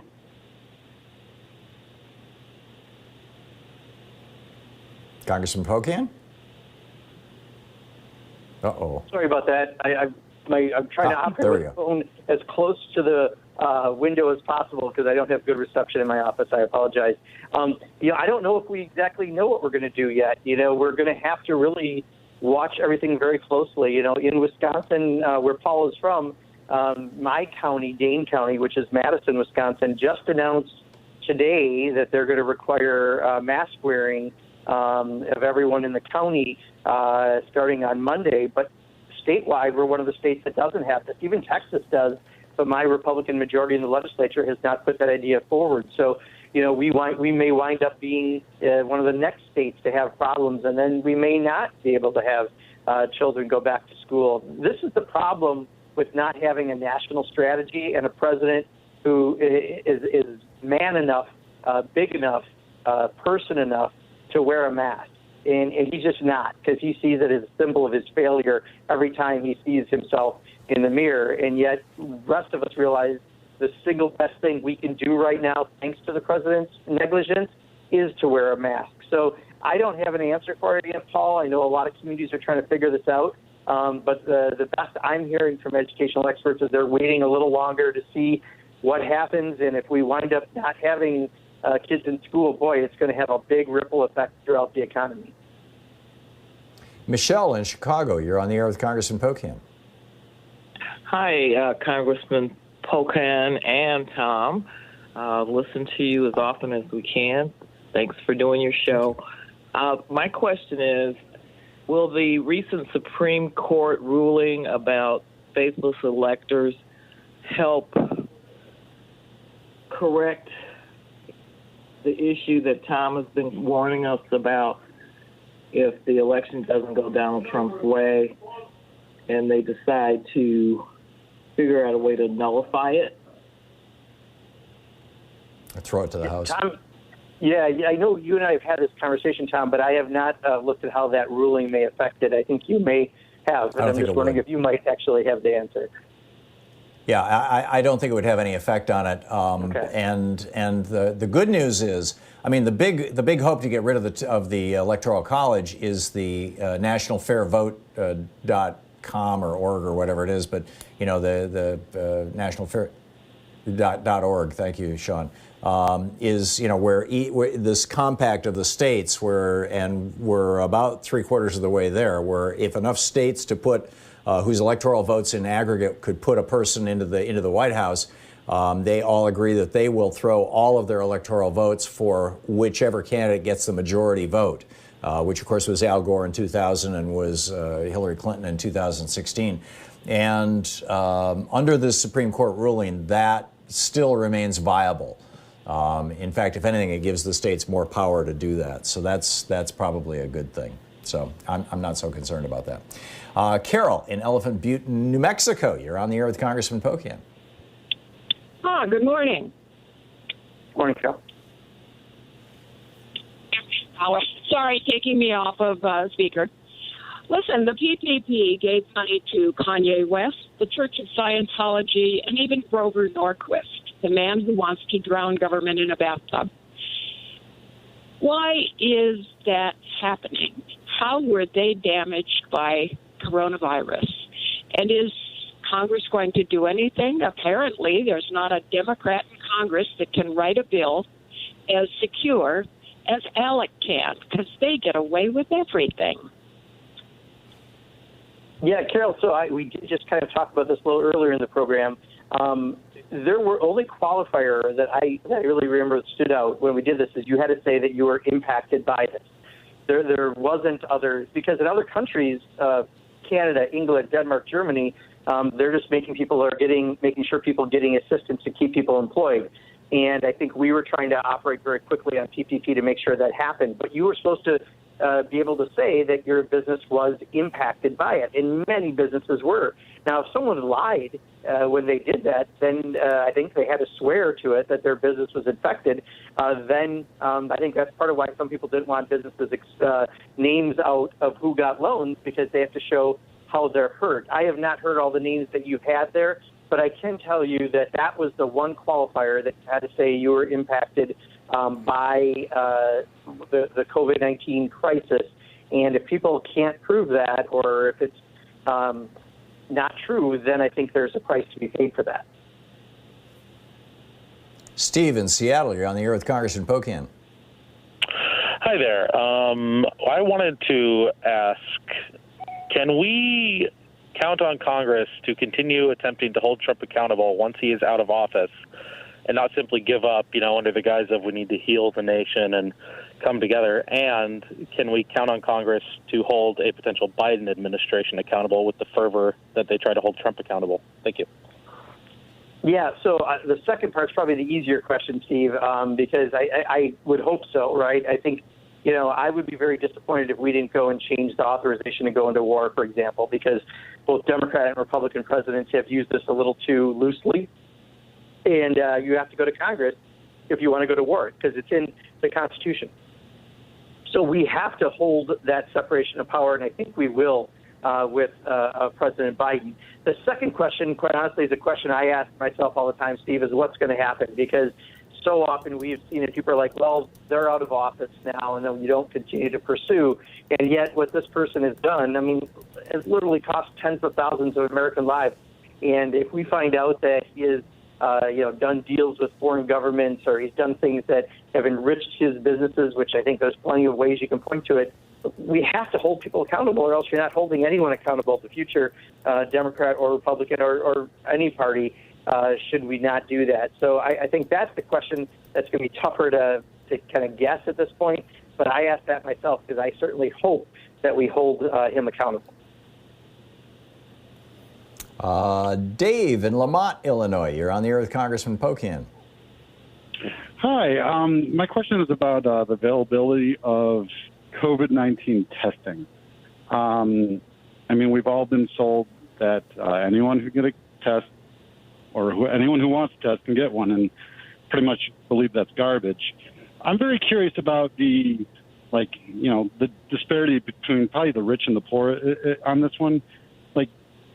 People that go in to see the president get tested every time, which means they're getting tested multiple times, while us regular folk are running out of tests at testing centers and can't even get one test, or have to stand in hours of lines just to get one. Is there any way that we do this? Because it just seems like the rich, the powerful, the sports leagues can get their testing, but we can't. Excuse me, Dave, you bring up a very strong point. First of all, we all know the president's lied when he said anyone who wants to test can get one. He's been saying that for months, and he's been lying for months. And we know that. While testing has gotten better, there's all kinds of articles about us still having a problem getting reagents and personal protection equipment. Many states now are finding their own sourcing and getting it from overseas in much of the personal protection equipment, although I think gowns are still an issue. But reagents are a real problem, and you're right, the president has these quick tests, and other people do, but we still have a problem, and unless we get everyone tested, we can't address COVID like we need to. Congressman Mark Pocan taking your calls is Second Hour Tuesday live here, middays with Mark on the Thom Hartmann Program. We'll be back with more of your calls for Congressman Pocan in just a moment. Coming up on 45 minutes past the hour. You're listening to Thom Hartmann. Visit ThomHartmann.com for audio and video archives. Back with more of your calls for the co-chair of the Congressional Progressive Caucus, Congressman Mark Pocan.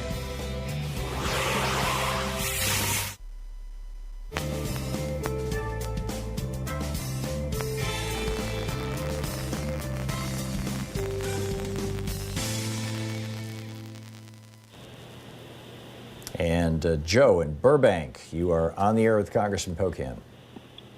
Hey, good morning, gentlemen. Tom, Congressman. Thanks for doing your show, and thanks for showing up every week, Congressman. It's a really great thing that you're doing. My question is, God willing, we get back to Senate and the White House, and then we're going to be faced with the corporate Democratic strategy, which is, you know what it is. Everyone knows what it is. How can we ensure that the Congress people like yourself and Jayapal and Ro Khanna get leadership positions? I would love to see one of you three as Speaker of the House. And I'd like to see somebody like Bernie or some other progressive senator as majority leader. Yeah, Joe, I'll tell you, leadership positions sometimes are difficult because, Nancy Pelosi has been our leader for quite some time, as has Steny Hoyer and Jim Clyburn, and I don't see any of them stepping down. I think what's important is that we work with our partner progressive organizations, that when we have some policy ideas that we want to get done, if we indeed have a Democratic president, Senate, and Congress, that we work with those groups together very closely, those of us in Congress, those advocacy groups, and the American people, to put pressure to get those progressive policy ideas done. It's not going to be easy, but it's what we have to do. That's the next step after the November election, to make sure that those policies are at the forefront, and we're not just doing a bunch of centrist, this isn't as bad as Donald Trump, and that's about as far as we go sort of ideas. So it's going to take all of us working with those progressive partners, and I think the work really is going to start after November 3rd. Regina in Chicago, you're on the air with Congressman Pocan. Good afternoon. Congressman, I was hoping maybe you could help me out because I haven't had a chance to look this up, but I remember in the news the district judges, they rescinded early voting in Wisconsin. They had a ruling on that. How does something like that happen? Do districts overlap state lines? And can this be reversed in any way before the elections? Yeah, Regina, I'll tell you, this is part of why we passed H.R. 1, which is the most comprehensive campaign finance, election, and ethics reform bill, and why we've sent other separate election bills also to Mitch McConnell, all of which he's approved in someone's backyard in Kentucky because they're not coming up for a vote in the Senate. Bottom line is, state by state, and sometimes localities can affect elections to the point that voter suppression is really almost an election, right? Because they're picking voters rather than voters picking elected officials. And unfortunately, as you saw in Wisconsin, we've had multiple different rulings this year from courts, all the way to the Supreme Court, changing how we do elections, which has been a bit chaotic.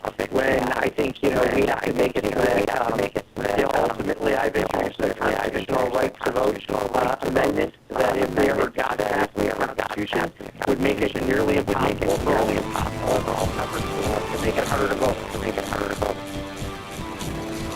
Great.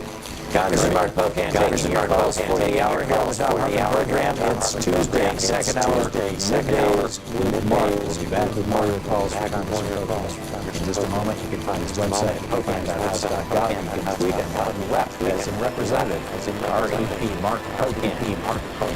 We'll be right back.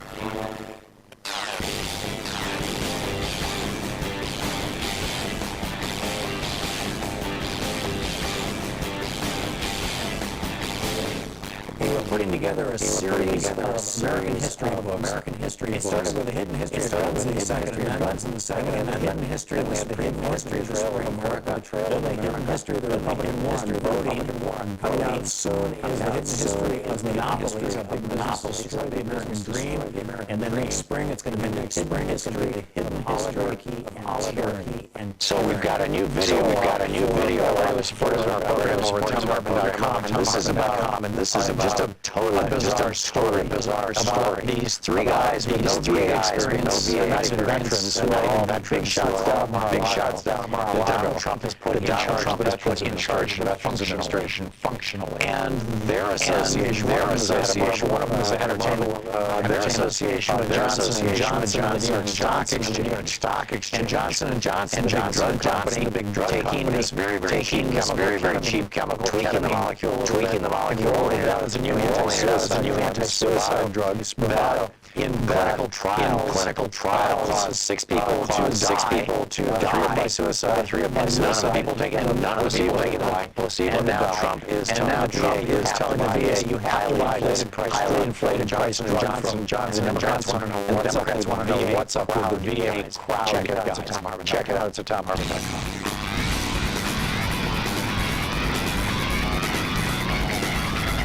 Welcome Welcome back. Thom Hartmann here with you on the line with us, Congressman Mark Pocan, taking your calls for the Ben in Pigeon Forge, Tennessee. You're on the air with Congressman Pocan.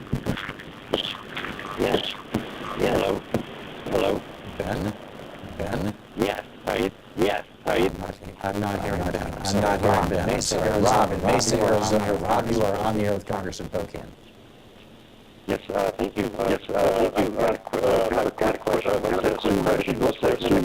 Right now, the Democrats have all the legislation, so they lined up, so they can get as much done in 2 years as possible to just avoid what happened with Obama, who effectively only had 2 years to get anything done.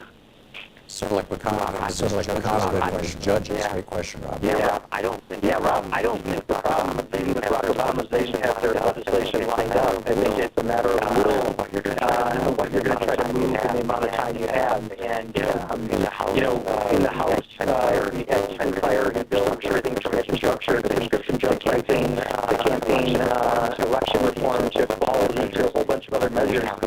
We have the roadmap. We have the bills. We have Congress, most of them with a bipartisan vote. So I would say yes, we already have that in place, and largely it's for Senate Democrats as well. It's going to be really how do we get those things done? And I think again, I'm going to say we got to work with our outside advocacy groups, the Indivisible, the Move On, all of those groups, because we're going to need to be strong and united in pushing these, because we will have Democrats who will have a whole bunch of special interests go up to them to try to get them to tweak them and to chamfer them down, and we can't let that happen. So our real work will start once we get this election done, but I think there's plenty of ideas out there, and the hundreds of bills and stuff Mitch McConnell that have gone nowhere.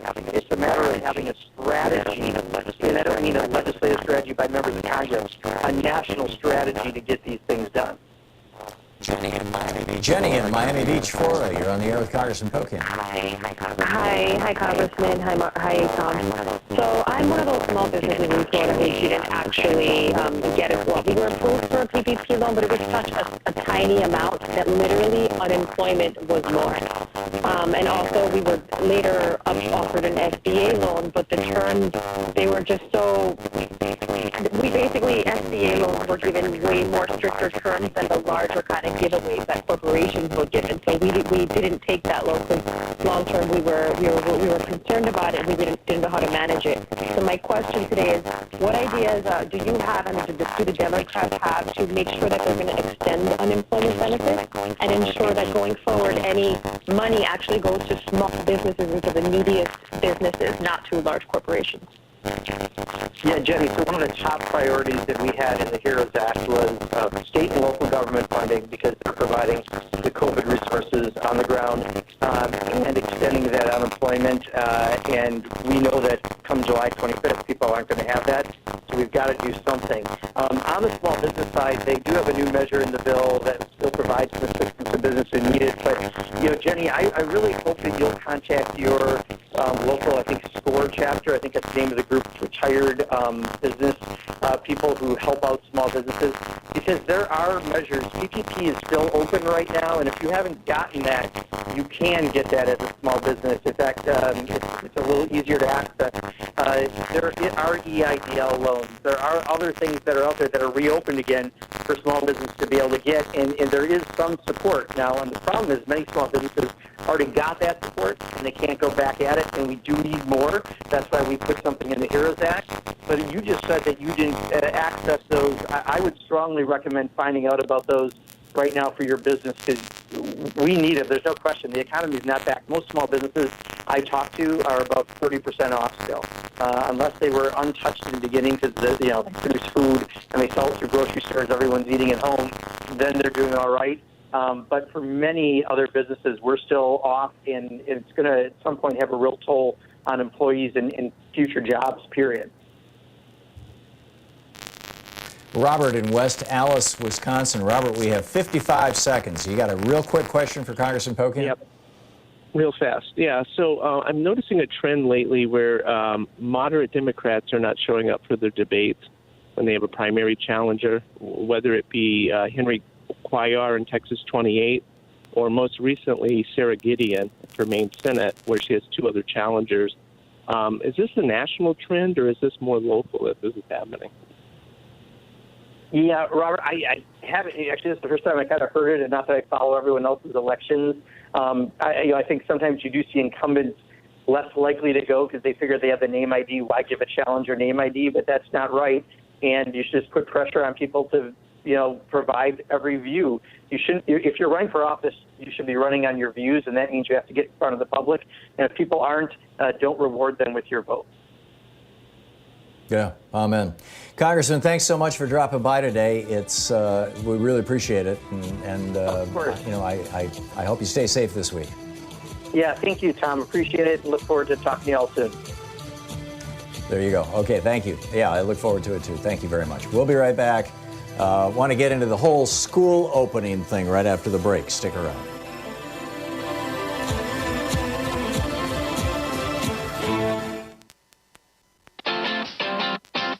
You're listening to Thom Hartmann.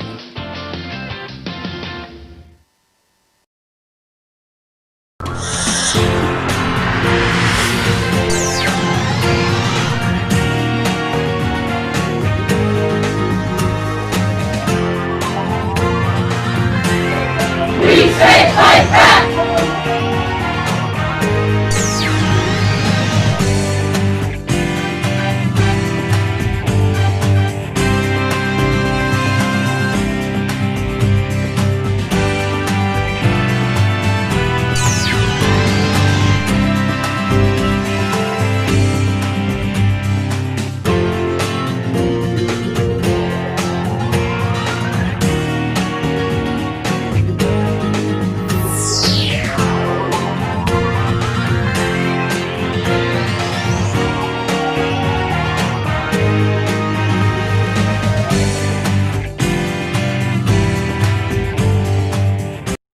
So we've got a new video up over at thomhartmann.com for people who support our program, and there's a really troubling concatenation of events that are happening in the United States right now. We created these concentration camps for refugees seeking asylum. This was Stephen Miller's big project. And we've got concentration camps for children, concentration camps for male adults, concentration camps for female adults. And now we've got this virus sweeping through the United States, and people are starting to die in these concentration camps, which has provoked ICE or whoever's running them to deport hundreds of the children back to the countries that they came from without their parents, which is mind-boggling, and in many cases carrying disease. This is serious stuff, and we need to be talking about it. The new video is over at thomhartmann.com.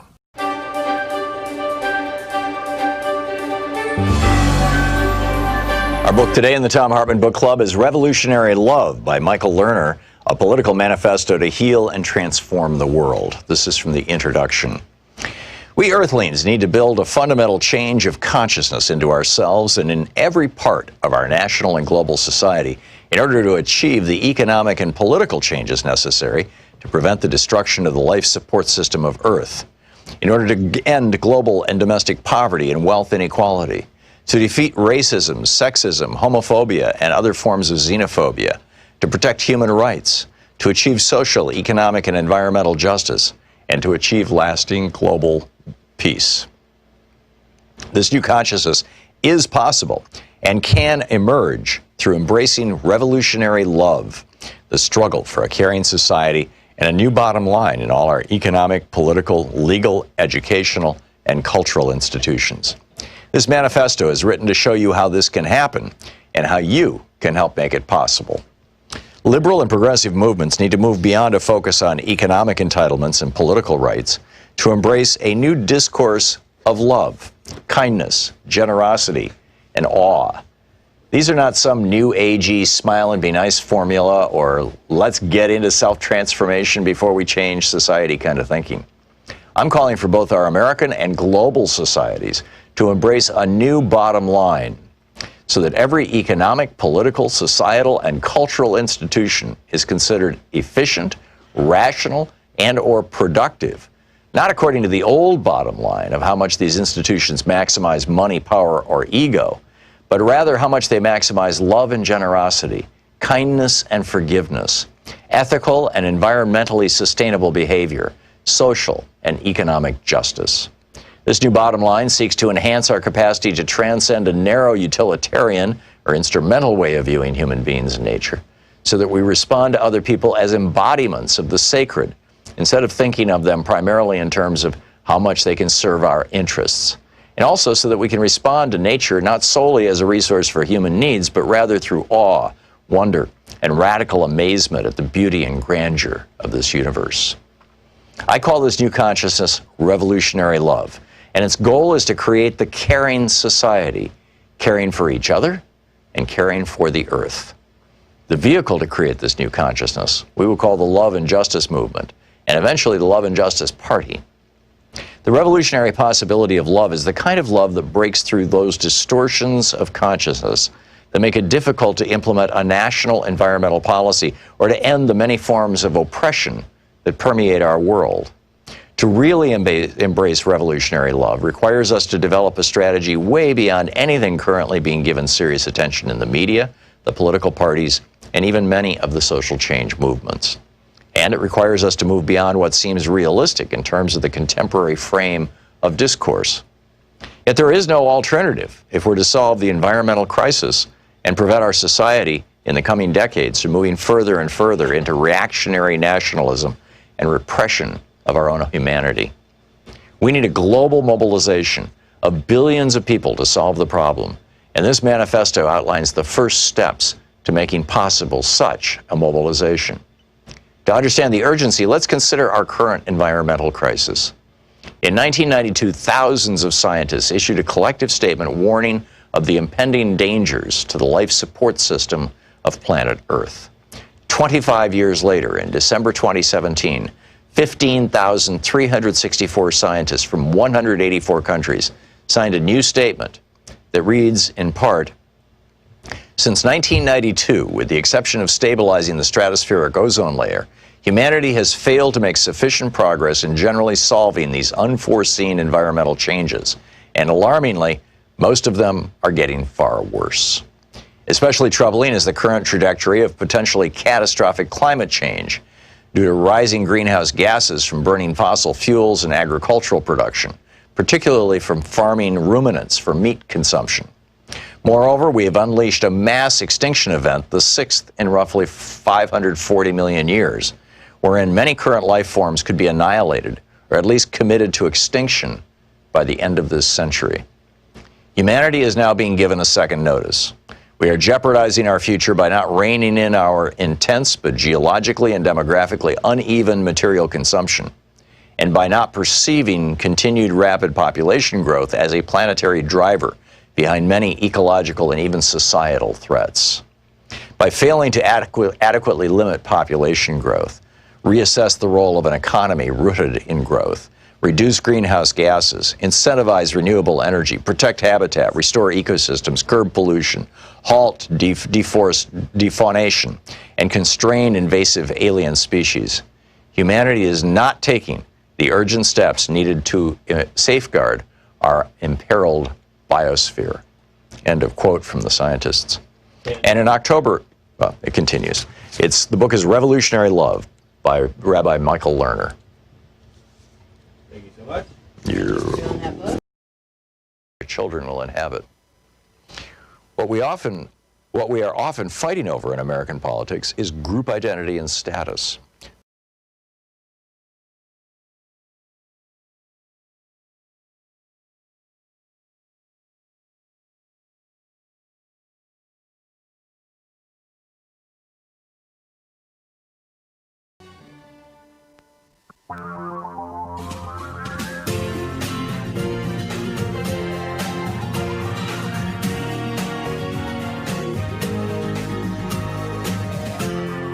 This is the Thom Hartmann Program. So on the one hand, we've got a whole bunch of people in the United States who are very concerned that they don't want to die, they don't want to get a virus that's going to cause them a lifetime of stroke or dementia or kidney damage or liver damage or heart damage or brain damage or, fill in the blanks, right? Lung damage. And on the other hand, You've got, well, these emails that I'm continuously getting from FreedomWorks, the group that the Kochs helped start and that, brought us the Tea Party, saying, Thomas, it's time to open the country. Just going on and on and on, about this kind of thing. And it's turning into quite the debate. How do we do this? What do we do? Where are the standards? Why is it that every other country in the world has standards for, what schools should do if they're going to open, what businesses should do if they're going to open? Remington Gregg is on the line with us. He's the Counsel for Civil Justice and Consumer Rights at Public Citizen. Citizen.org is the website. His Twitter handle, is R.A. Gregg with 2 G's or 3 G's, Gregg. Remington, welcome to the program. Tell us your thoughts on we've got workers in the food supply, we've got teachers. Let's start there. Well, it's good to be here. Mitch McConnell and Republicans are saying that, yes, we need to open up the economy. We're doing it fast. We're doing it pretty unsafely.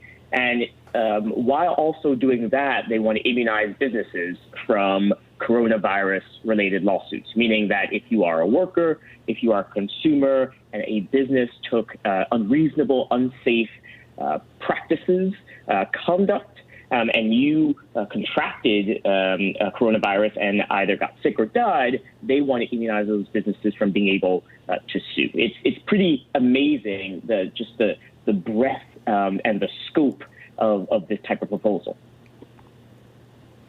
I just got an email from Adam Brandon, who is the big cheese over at FreedomWorks, the thing that brought us the Tea Party and Koch brothers.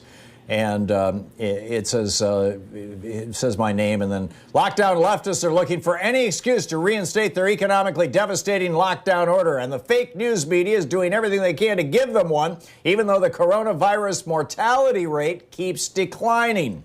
Don't let them get away with it. That's in all caps with an exclamation mark.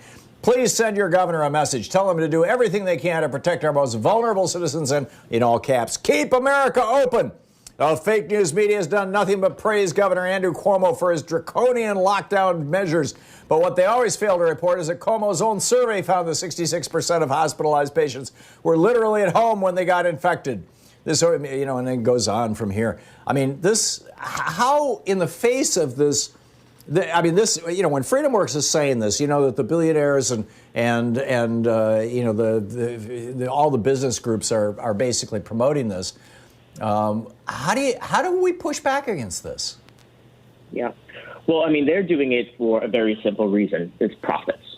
They want to open up. They want to be able to force workers back. Because remember, once businesses reopen, you can no longer stay on unemployment. So you have to then make a choice. Either go back to an unsafe workplace or lose your job. And what we're seeing, let's just put to the side all of the people who have been getting sick because they were at amusement parks and rallies and all these sorts of things. Let's look at the meatpacking plants, which have a rise in infection rates. Let's look at nursing homes. More than 40% of all coronavirus-related deaths are from workers and from residents in nursing homes. So it's clear that we are not keeping these spaces safe. So what we have to do is obviously, number one, push back against Mitch McConnell and Republicans who are saying that this is the only way to open. Number two, we have to ensure that we are doing what we can to keep these workplaces safe, to ensure that they are, if we are in a workplace, that they are following health guidelines, and simply just making your voice heard. You have to make your voice heard, because if you do this, if Republicans get their wish and they're able to do this, this would paper over the laws of all 50 states. This would be a federal way of removing all state laws related to negligence claims and claims that you bring to keep workplaces and workspaces safe. Yeah. And, the liability issue is a big one But there's this larger issue of basically, libertarians love to say that they're opposed to government force, or they're opposed to force in all forms, right? But if I'm a low-wage worker and I am living literally paycheck to paycheck, and I'm looking at the possibility of eviction and homelessness, and I'm having a hard time buying groceries, and I certainly can't afford pharmaceuticals or even gas for the car right now, and the one employer who I have a relationship with who's willing to bring me back to work and give me another paycheck says, I'm not going to make it any safer for you working in this retail environment or working in this factory or whatever it may be. You know, it's just going to be the way it's always been. But if you don't come back, I'm going to challenge your unemployment claim and you're going to lose everything. I mean, how is that not force? And why is there no, well, I get why there's no federal protection. You know, the billionaires basically own the show. But how do Republicans think that they can survive politically, continuing to force people back into the workplace when that means sickness? And let me expand that to schools. I mean, you've got a lot of teachers who are not in their 20s anymore and are looking at going back to school where, yeah, the kids are not going to, you know, I mean, the percentage of kids who get really, really sick with this syndrome, this Kawasaki syndrome kind of disease is quite small, but they're contagious little buggers. What do we do? Well, that's a good question, and it's amazing that Republicans continue to push such unpopular policies. And one of the reasons why they do that is because the Chamber of Commerce is very, very powerful and has a lot of money, and this is what they want. They're actually using a pandemic to get what they want. They're using the pandemic as a hook to do what their main organizational goal is to do, which is to limit your access to justice, access to the court system, ability to hold companies accountable. And, you know, when we talk about this, I'm very clear when I talk about this. It's important for workers, it's important for consumers, but this is a civil rights issue as well. This is a gender justice issue. It's a racial justice issue because we are reopening the economy on the backs of black and brown workers who already are disproportionately impacted by coronavirus. They are dying more, for all of us who are staying home.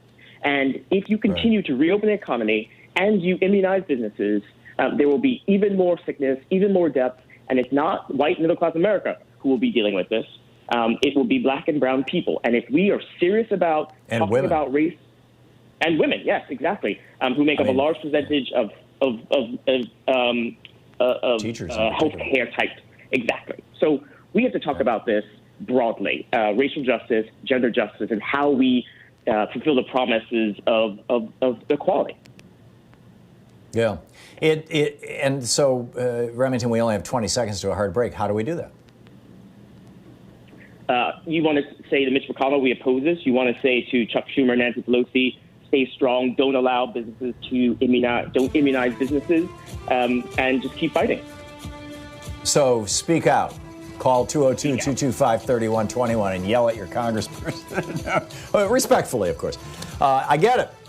Remington Gregg, the Council for Civil Justice and Consumer Rights over at Public Citizen, citizen.org. Remington, thanks so much for dropping by. It's been great talking with you. And you. Take care. Thank you. We'll be back. It's 15 minutes past the hour. This is the Thom Hartmann Program. So, what are your plans with regard to school this fall, or the plans of those around you? Is this crazy opening our schools?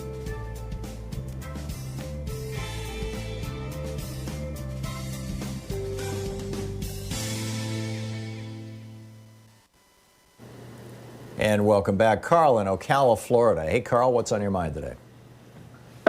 Well, I've got a couple things to talk about. Can I ask you a real quick, brief question first?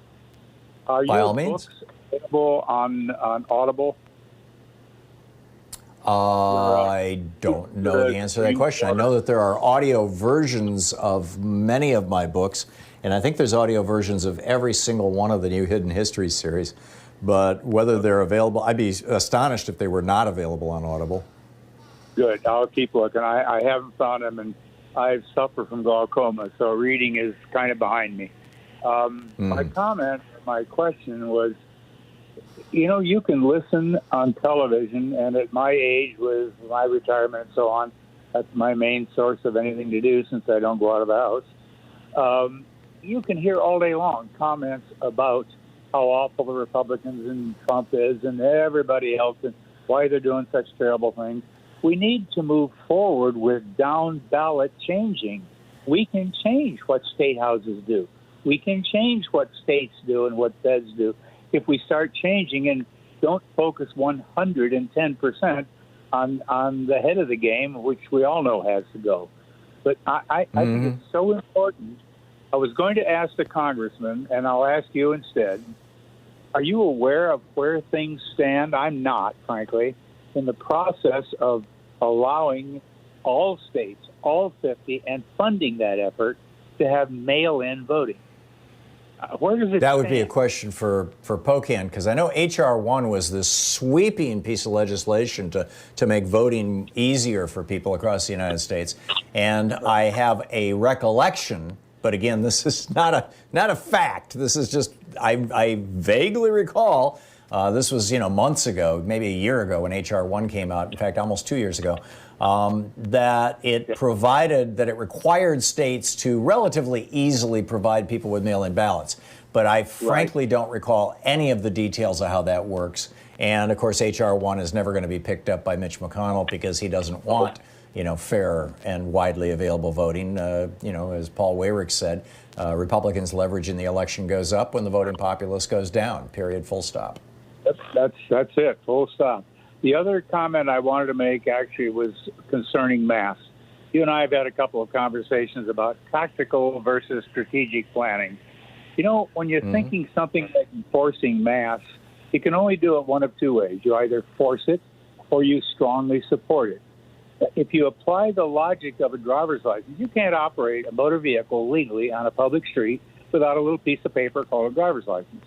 The mask doesn't protect the wearer. You have every right to make a choice about your own life. If it protected just you, like an N95, then you could choose to wear it or not wear it. But why are we not creating the message that the mask protects others and you do not have a right not to protect those around you? You don't have that right. I think that message, Carl, has been fairly well communicated on places like Free Speech TV and CNN and MSNBC. The only place where I think that message is completely absent is on Fox so-called news. I don't listen, so I wouldn't know. Yeah. Thank you very much. That's why these guys are, these poor, pathetic people who watch Fox News are completely uninformed about this. They don't understand the science. They don't understand the practicality of it. They just don't understand how it works. And then and add to that, then they listen to right-wing hate radio and they get just pure lies telling them, oh, it's all a Democrat hoax designed to hurt Trump. Really?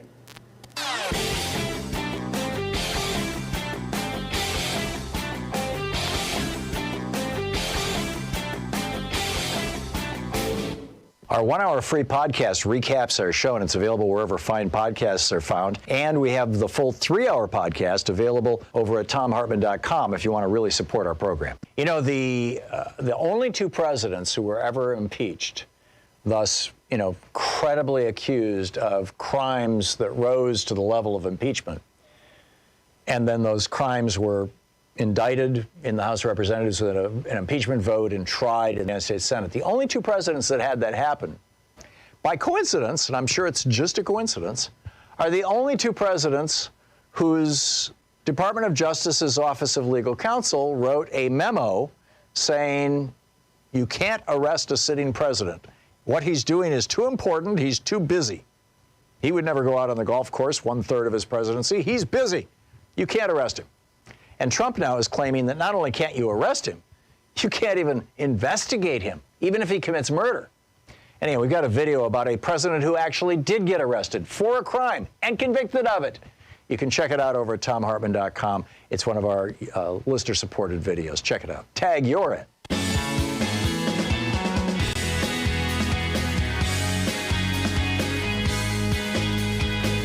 So this fall, which is like, in a month, well, 2 months technically, but in some states, actually, some states are starting school back in August. And you have states now, Ron DeSantis down in Florida, you know, probably the stupidest governor in the United States. And you've got this guy saying, yeah, we're going to start school back up. Yep, everything's going to be fine. Kids don't get real sick with this. And, of course, there's some truth that not all kids get sick with it, although, you know, not all kids die or have permanent brain damage from, you know, meningitis, but we vaccinate people against it. Not all people die from hepatitis A. In fact, it's fairly rare, but we vaccinate people against it. Hepatitis B. I mean, there's a bunch of diseases that probably hurt fewer young people than COVID does. And plus, you know, we really don't even know. I mean, this is a disease that literally has existed in the human population for 6 months. We don't know the long-term effects of this in adults or children. We do know that children do die from this. We do know that children get sick from this. But that's almost a side issue. I mean, if I was the parent of a school-aged child, and you know, Louise and I have 3 kids who were school-aged kids all at various times, so I can kind of imagine the situation, and of course I was one myself once too. If I was the parent of a school-aged child right now, and my governor said, we're going to open our schools back up, your kids can come to school, I would say no. Because A, I don't want my kids exposed to a disease that could kill them or injure them for the rest of their lives without there being a good, effective treatment or vaccine to prevent that. And frankly, I think that we're less than a year away from that. So taking my kids out of school and homeschooling them for a year, I would do. Now, you know, you say, well, that's easy for you to say. You don't have kids. You know, your kids are all grown up. Well, yeah, but, you know, we actually did this with one of our youngest child. It's a long and very funny story, but I won't tell it to you right now. I have told it on the air before. But basically, she came to us when she was around 14 or 15 and said, I'm not going to go back to school. You guys, you know, you have a choice. You can put me in a private school like you did my brother, and you know, one of our kids went to public school, one went to private school. This is all, you know, post 7th grade, and one homeschooled. She said, or you can homeschool us. And we said, okay, we'll homeschool you. And it was a great experience for all of us. But, you know, again, that was a time when she could go out to get an art class, and she could leave the house to get a music class, and she hung out with her friends all afternoon, so there was no lack of social interaction. But my reason for saying, no, I'm going to homeschool my kid if I had school-age kids right now would be twofold. Number one, I don't want my kid to be the one who happens to be the one who brings COVID into the classroom and infects the 45-year-old teacher who ends up dead. I really would not prefer not to have that on my conscience. And number two, I don't want my kid to be the one who picks it up from a kid who sits next to them at school and brings them home and gets me sick. And I'm dead, or my wife, or we're suffering strokes and brain damages and heart disease.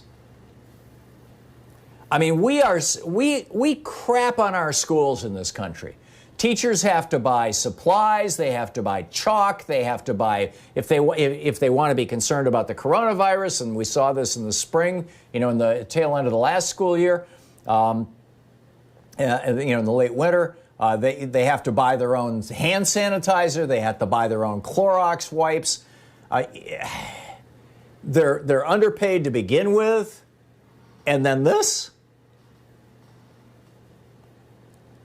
I think this is criminal. I think what Ron DeSantis is proposing is criminal. Instead, in my opinion, what he should be doing is saying, we are going to embark over the next 6 months on a statewide program here in Florida to make sure that every child has access to high-speed internet that is capable of remote instruction. We find that, depending on whose numbers you're looking at, I've seen 3 different surveys now that range from 25 to 40% of school-aged children in the United States do not have access to high-quality, reliable broadband, and so they can't homeschool. So number one, I would put that into place it would be job one. Do it like Chattanooga. Make it a state utility. And number two, I would throw a whole bunch of money at those teachers and those schools and say, okay, now you guys figure out how to do this remotely so that these kids can learn from home. Or number three, and I saw a news report on this some months ago I forget whether it was Taiwan or Japan, or South Korea. It was one of those Asian countries that have done very, very well with the coronavirus. And they've reopened their schools. The kids are in classes of 8 or 10 kids. They don't mingle with other kids in the school. They're like little bubbles, little pods. The teachers stay 10, 12 feet away from them. They've reconfigured the air into these classrooms. And they think they've got it relatively safe. Of course, they're not experiencing an epidemic anymore either. They've got this thing under control. Program. Call 202-808-9925. So I guess our question, for the hour, very straightforward, is, how do we do this? Is forcing schools going to cause a revolt?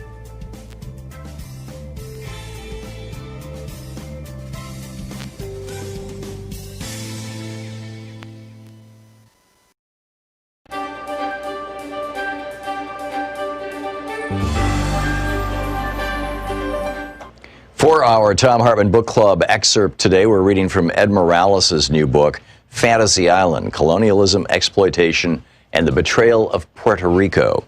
This is from the first chapter. There was never any doubt that the United States wanted Puerto Rico for its own when it began a war with Spain near the turn of the 20th century. Cuba had been in the throes of independence war with Spain, off and on since 1868, and the conflict that began in 1895 seemed ripe for the United States to capitalize on. The sinking of the USS Maine, an American naval ship destroyed by an explosion while moored just outside Havana, fueled American entry into the war. Although there are conflicting theories about the source of the explosion, including the likelihood it was caused by a spontaneous internal fire, William Randolph Hearst's newspaper chain blew up the incident into the perfect catalyst for the United States to enter the conflict. When Theodore Roosevelt entered the fray with his army of Rough Riders, the whole affair came as no surprise to anyone who'd been paying attention to the lust U.S. government leaders and military had long expressed to expand southward and westward. And although the idea of manifest destiny was at the forefront of the political discourse of this period, it's less often observed that the United States' expansionist gaze was saturated with racial language and attitudes, at once desirous of and repelled by Latin America's mestizo mulatto social dynamic. The Haitian Revolution at the end of the 19th century and into the 20th created a U.S. obsession with both Cuba and Puerto Rico because of the potential of a similar black-led revolt on those islands. In 1826, Virginia Senator John Randolph feared that such a revolt would render the southern United States vulnerable to invasion from Cubans in rowboats. For this reason, he objected to the United States participating in the 1826 Panama Congress because American diplomats would have to endure the horror of a U.S. diplomat taking his seat in the Congress, quote, beside the native African, their American descendants, the mixed breeds, the Indians, and the half-breeds, without any offense or scandal at so motley a mixture, end quote. The logic driving this perspective underlined not only the importance of slavery to the emergence of capitalism in the 19th century, but also, as Matthew Karp points out in this vast southern empire, the extent to which slave owners and their elected representatives disproportionately shaped U.S. foreign policy. Going back as far as the Haitian Revolution, fear of a successful slave rebellion in the newly formed United States strongly motivated Southern politicians. As Karp mentions, to that end, Presidents Madison and Monroe, quote, used overwhelming force to destroy black maroon settlements in southern Florida, end quote. Fear of slave rebellions also briefly united the interests of American slaveholders and Cuban elites who wanted independence from Spain, but in the late 19th century, after abolition, Roosevelt's forces fought in conjunction with Afro-Cuban armies against their common Spanish foe. The move to wrest Cuba and Puerto Rico from Spain came just as Spain had finally relented to end slavery as a concession to black rebel Cuban armies that had formed to push for independence. In a further move to placate continued unrest on the island, in November 1897, Spain signed automatic charters for Cuba and Puerto Rico, which gave limited home rule governments to both islands. Puerto Rico would gain full representation in the Cortes, the Spanish parliament, and could veto Spanish commercial treaties unfavorable to them while also retaining the rights to set tariffs on imports and exports. In this way, Puerto Ricans were granted a kind of citizenship that allowed self-government, grafted on what was left of their Spanish subjecthood. Yet on July 25th, 1898, 8 days after the first meeting of the newly formed Puerto Rican Parliament, U.S. troops arrived in the southern port of Guanica and replaced the Spanish flag with the stars and stripes. This date would be remembered over 50 years later when the United States finally followed through on a project to allow Puerto Ricans to have limited autonomy and self-government. But at the time, it was both the end of Teddy Roosevelt's splendid little war and the beginning of the current quandary over what exactly Puerto Rico's new colonial master would do with the island. Although historians agree that there was no pre-existing plan for designating Puerto Rico's status, there was a general belief that Puerto Rico could be incorporated as a U.S. territory, and probably would be. This led many to assume that it would follow a similar path to statehood as former territories like Florida and Louisiana. At the very least, it would, by acceding to military control, receive, quote, the advantages and blessings of enlightened civilization, end quote, as Puerto Rico's first military governor, Nelson A. Miles, declared 3 days after the landing of Guanica.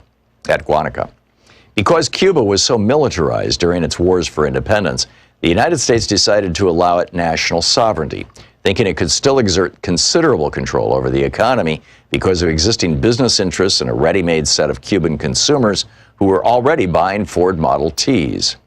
But although Puerto Rico had experienced anti-Spanish uprisings in the mid-19th century, in 1898 they did not have nearly the same level of armed mobilization present.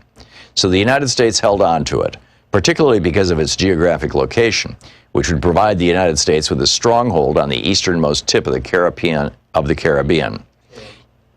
The book is Fantasy Island by Ed Morales.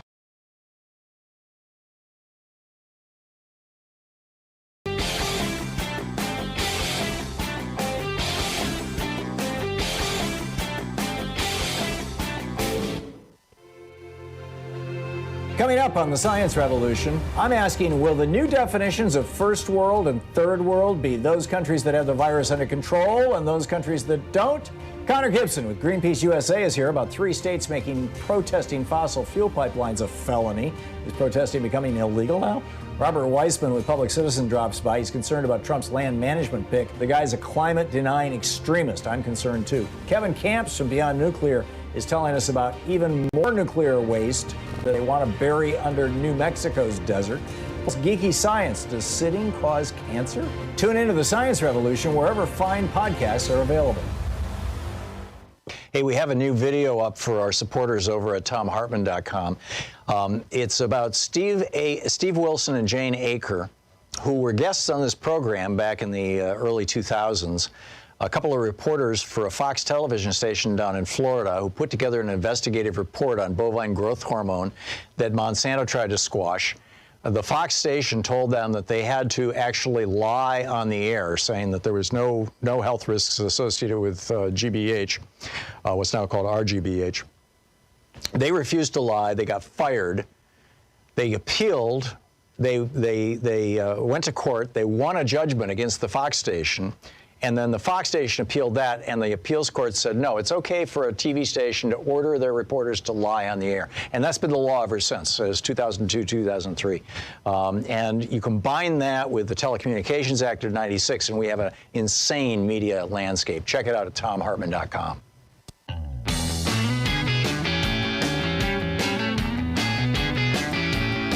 Welcome back. Thom Hartmann here with you. One other thing, I'm going to pick up your phone calls in just a half a second here, but one other thing, I just wanted to, I've mentioned this a couple of times on this program, but this is starting to get alarming.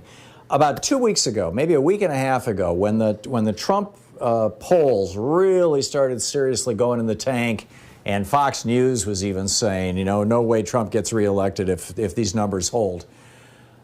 This strange thing started happening.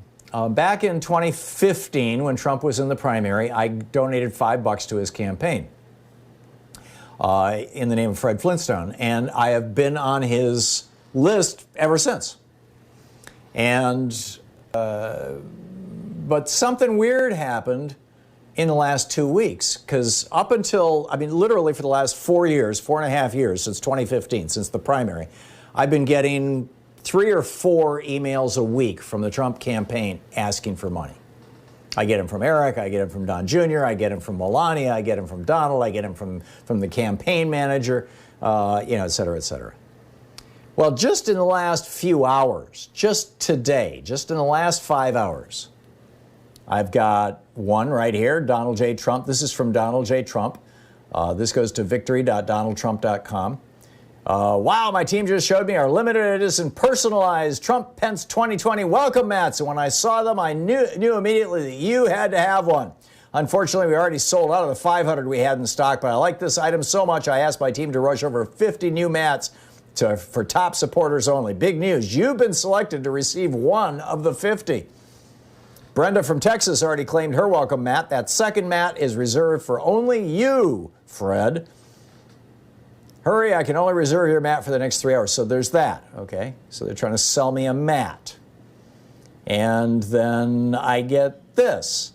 Why haven't you accepted, this is from Donald Trump Jr. Why haven't you accepted my father's invitation to join the official Trump VIP Club? The Trump VIP Club is highly exclusive, invite-only group of my father's most trusted supporters.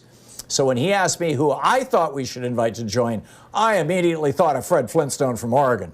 You've always been one of the president's most loyal allies, which is why for a short time, when you make your next contribution, you'll automatically reach VIP status and cement your name in history as a member of the Trump VIP Club. Does this sound like a scam to you? I mean, this just, and then I got this one. This is from Donald J. Trump himself, apparently. Yeah, here it is. Dear Fred, I have something important to tell you. You've been an incredible ally from the very beginning. In fact, you've been identified as one of my strongest supporters. Just look at the impact you've made. And then it's got my name and address and all this stuff. And it says I've given a lifetime total of $30. I bought a Trump coloring book for $25 too. He goes on to say, I told my team that I want to do something special for my top supporters like you, which is why I've requested to have an official donor list printed and framed so I can hang it in my office. For a limited time, when you make your next contribution, you'll automatically get added to the official donor list. Wow, my name will hang in the Oval Office. Can you imagine? And so there's that. Now, keep in mind, these are all in the last couple of hours. Here's another one. This is from Donald J. Trump. In recognition of your commitment and unwavering support to President Donald J. Trump, you have been formally selected to join the Presidential Honor Roll. I have exciting news to share with you, Fred. You've always been a top supporter of mine, and to thank you, I want to offer you a spot on my Trump Presidential Honor Roll, and it goes on from there. And then there's another one. Don't miss your chance. I'm pleased to give you a chance to join the Trump 100 Club. The Trump 100 Club members are the ones I turn to when I need advice. I'm counting on your feedback to represent the views of millions of voters. I'm telling you, this stuff is a scam.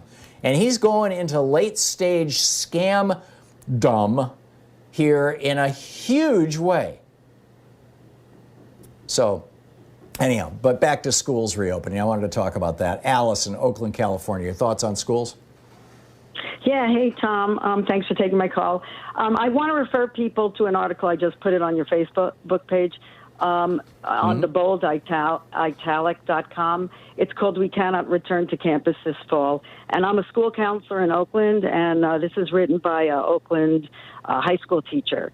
And basically, it just lists the millions of billions of reasons why it's such a ridiculous idea. And he keeps refraining in this article to the question that we all have is, have you ever met children? So the idea that the kids could actually, are we as counselors and teachers and staff supposed to tell them to stay apart from each other? And stay away from you, too. Please don't cough on me, little Johnny. And the custodians, we've been cut back on custodians like every year since I've been working in the district, and they never I mean, they can only clean only certain amounts of areas because 2 people can only do so much in a huge middle school. I mean, are they going to hire armies of custodians to keep the place clean? So anyway, to that, there's a million reasons. And to that point, we are having a caravan protest. So if anyone's listening from Oakland and they want to come to the caravan protest tomorrow at 3 o'clock, it's starting at East Oakland Pride Elementary and going to the downtown office where there's going to be a press conference at 5. So and you're protesting we the reopening of the schools? Yes, exactly. Because we cannot have children a lot of children live with their grandparents, and you know, I mean, it is a mess. I mean, there's parents need to go to work and the kids are left home alone, and there's, you know, I mean, it's a terrible situation all in all the way around, but making everyone sick and vulnerable is definitely not the answer. Yeah, I'm with you, Alice. And this is let's just make it clear what's going on here. This all lays at the feet of the Trump administration. If they had done what pretty much every other developed country in the world has done, the ones that aren't run by autocrats, which is lock down the entire country until your infection rate is so low that infections are only occasional things. And then when they erupt, you do testing and contact tracing to nail it down. Then you can reopen your schools. Then you can reopen your business. But we never did that. We shut down for a few months, and the Trump administration did nothing. Nothing. So how the hell are we supposed to reopen? It just seems crazy to me that we even could talk about reopening our schools. By the way, just to put a punctuation mark on my rant about all these emails I'm getting from Trump, I think that he knows he can't win. And so he's trying to build his mailing list as big as possible and his war chest as big as possible. And he's going to use that money to buy a television network when he leaves office. That's my theory. Anyhow, back to schools. Shannon in Madison, Wisconsin. Hey, Shannon, your thoughts. Hi, Tom. I've been listening to you for a really long time. Thank you for taking my call.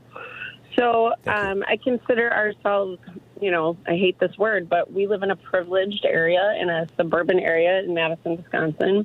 And when our schools closed down in spring, our schools did an incredible job of virtual learning. And I realized that that was not the case for everybody.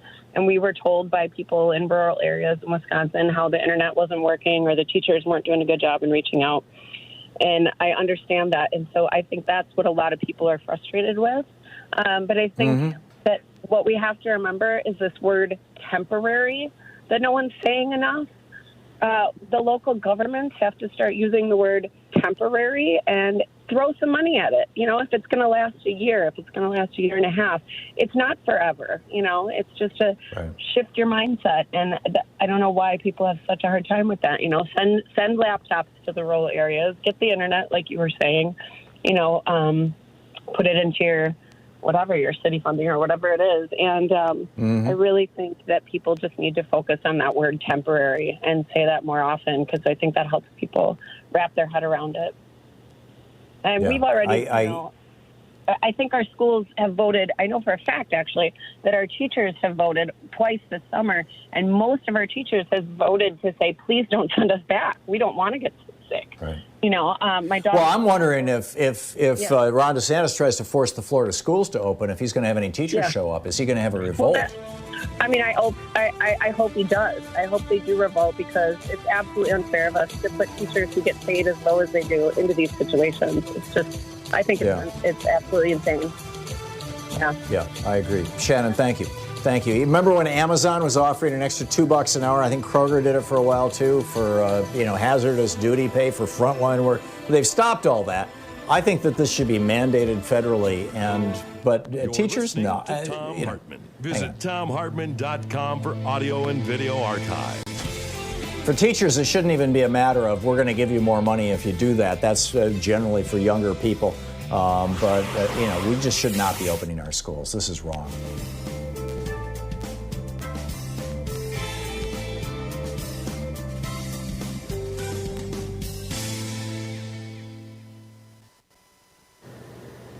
And welcome back. Marina in Bellevue, Washington. Hey, Marina, what's up? Hey, Tom. Thanks so much for taking my call. I've learned so much from you over the past few years. Thank you. I have an elementary school age daughter going into first grade. And while our school did a great job this past year with virtual learning, our school district is giving us interesting options, partially in school, partially virtual. But, I work in the service industry. I'm a single mom, too, and am being presented with, I took time off of work to homeschool my daughter during this past time. I tried to go back part-time to my job, and they're saying, well, we figured this would be the case. We'll offer you severance pay instead. So basically, being pushed out of my job because I can't accommodate their schedule, just based off of childcare, too, because my nephew has an autoimmune disorder, compromised immune system, so I can't risk, going to work with tons of people and then coming back, right, to him. And it's just a really odd spot that a lot of people are being put into, and it's just very frustrating all around, and it makes me nervous about what's going to happen when I have to homeschool my daughter this fall, because I don't want to send her back to school. And what am I going to do for work, because I can't apparently go back to my job. So it's just I just wish that our government was more aligned with everyone else in the entire world. It's very frustrating. So yeah, it's a tough one, Marina. Yeah, I mean, Norway's got 20 deaths or something. I mean, it's just, you look at country after country after country where they did it right, and they're just things are not going on like this. It's pretty awful. Marina, thank you for the call. William in Hampton, New Jersey. Hey, William, what's up? Hi, Tom. Here in New Jersey, our governor said that each school district is going to have to decide what they're going to do. There is some guidance from the state level, but how and when the kids are going to go to school is going to be up to the school district. I have two young kids, first grader, a preschooler, and my wife is a teacher. So, this is just stressing me out. We don't know what's going to happen. Does she want to go back to teaching, or is she worried about going back into the school building? She wants to teach, but she would rather not go back to the school building. Right. We're in our 40s. We're not young, and no one knows what this is going to, how it's going to play out. So we need some kind of a system where she can teach from home.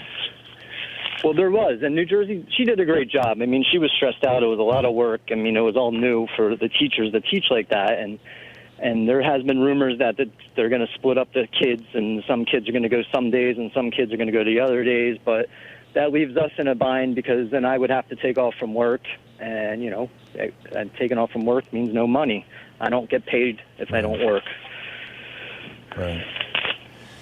It's a tough one. William, thank you. Thank you for sharing your story with us. This is the horrible conundrum.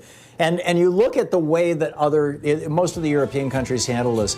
They simply said, we're going to take government money and give it to workers based on their regular paycheck. They're going to get 80, 85, 90%. Most of them ranged within that range of their regular paycheck. We're not going to spiff the corporations. We're not going to figure out a way for the big shots and the billionaires to skim a few $100 million off the top like we did here in the United States. They just did it to the workers. Pass the money along.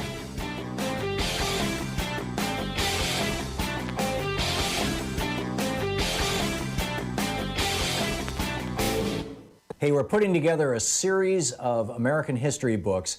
It started with a hidden history of guns and the Second Amendment. Then we had the hidden history of the Supreme Court, the betrayal of America. Then the hidden history of the Republican war on voting. Coming out soon is the hidden history of monopolies, how big business destroyed the American dream. And then next spring, it's going to be the hidden history of oligarchy and tyranny. So we've got a new video over at ThomHartmann.com for people who support our program. It's about private equity firms. Mitt Romney's company, Bain Capital, and Steve Schwartzman's Blackstone, and some of these private equity groups have long been considered risky investments. Billionaires put money into these things, and sometimes they produce really high returns, but they also have huge fees, and they operate kind of like a black box. There's all kinds of hidden stuff. And what they have been salivating about for years, Schwartzman talked about this just a few days after Donald Trump was inaugurated, was they wanted to get their hands on people's 401ks and IRAs, people's retirement money, their pension funds. And it's been illegal. And Trump and Eugene Scalia, the head of the Labor Department, just legalized this practice. The consequences could be dramatic. The video's over at thomhartmann.com.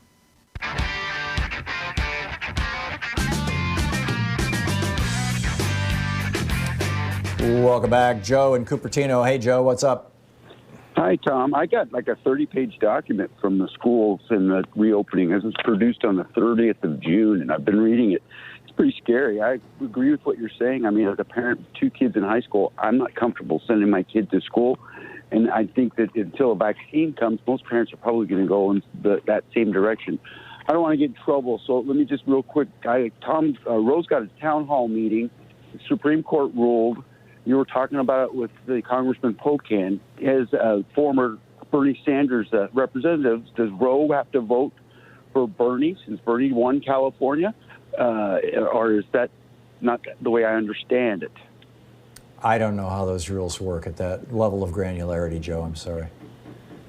Well, I thought that that's what that was meaning. It was not that the individual of the college could decide that each state would vote. And since Bernie won California and Roe was his campaign guy, that he should vote for Bernie and see if we can have a contested convention.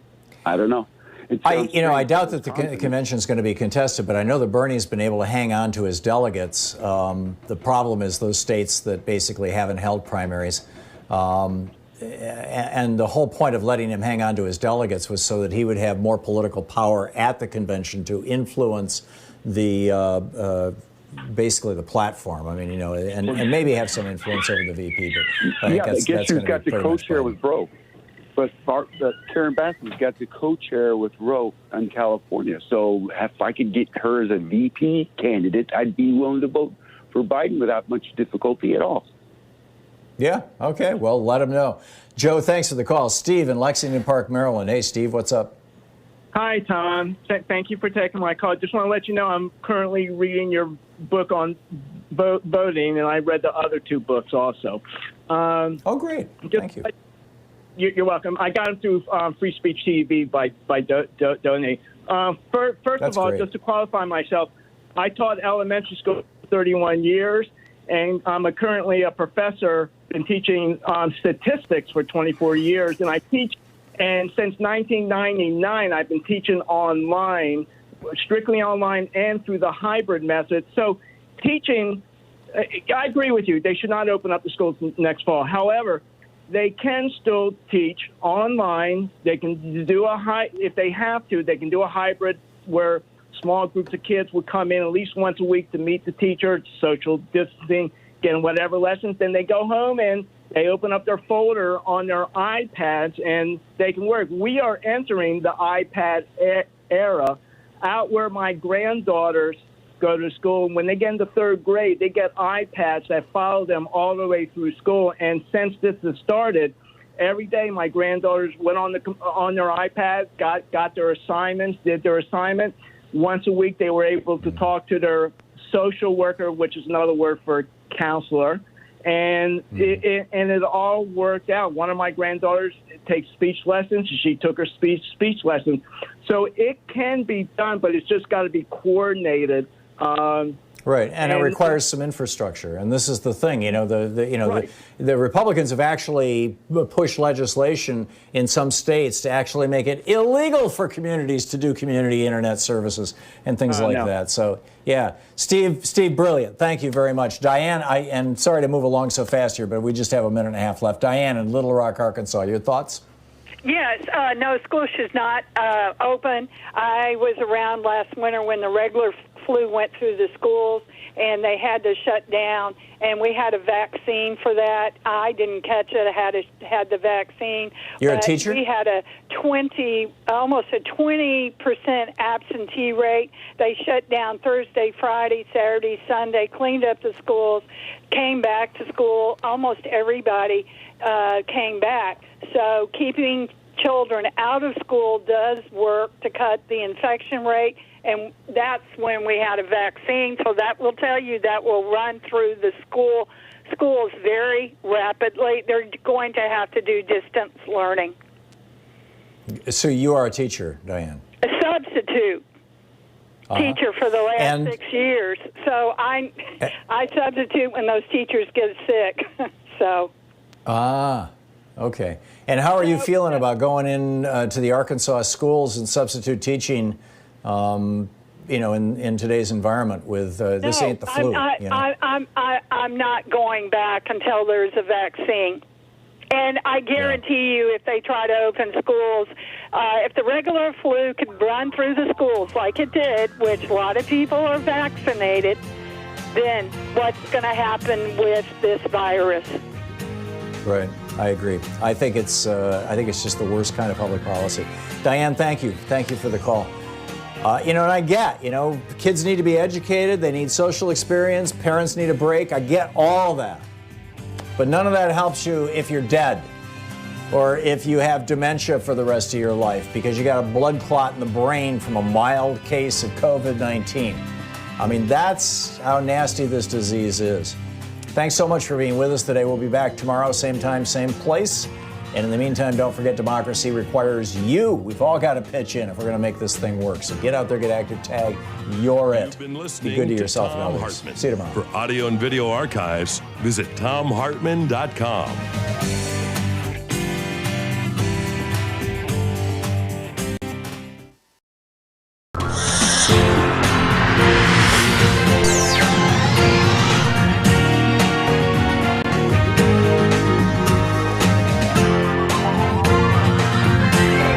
We say fight back!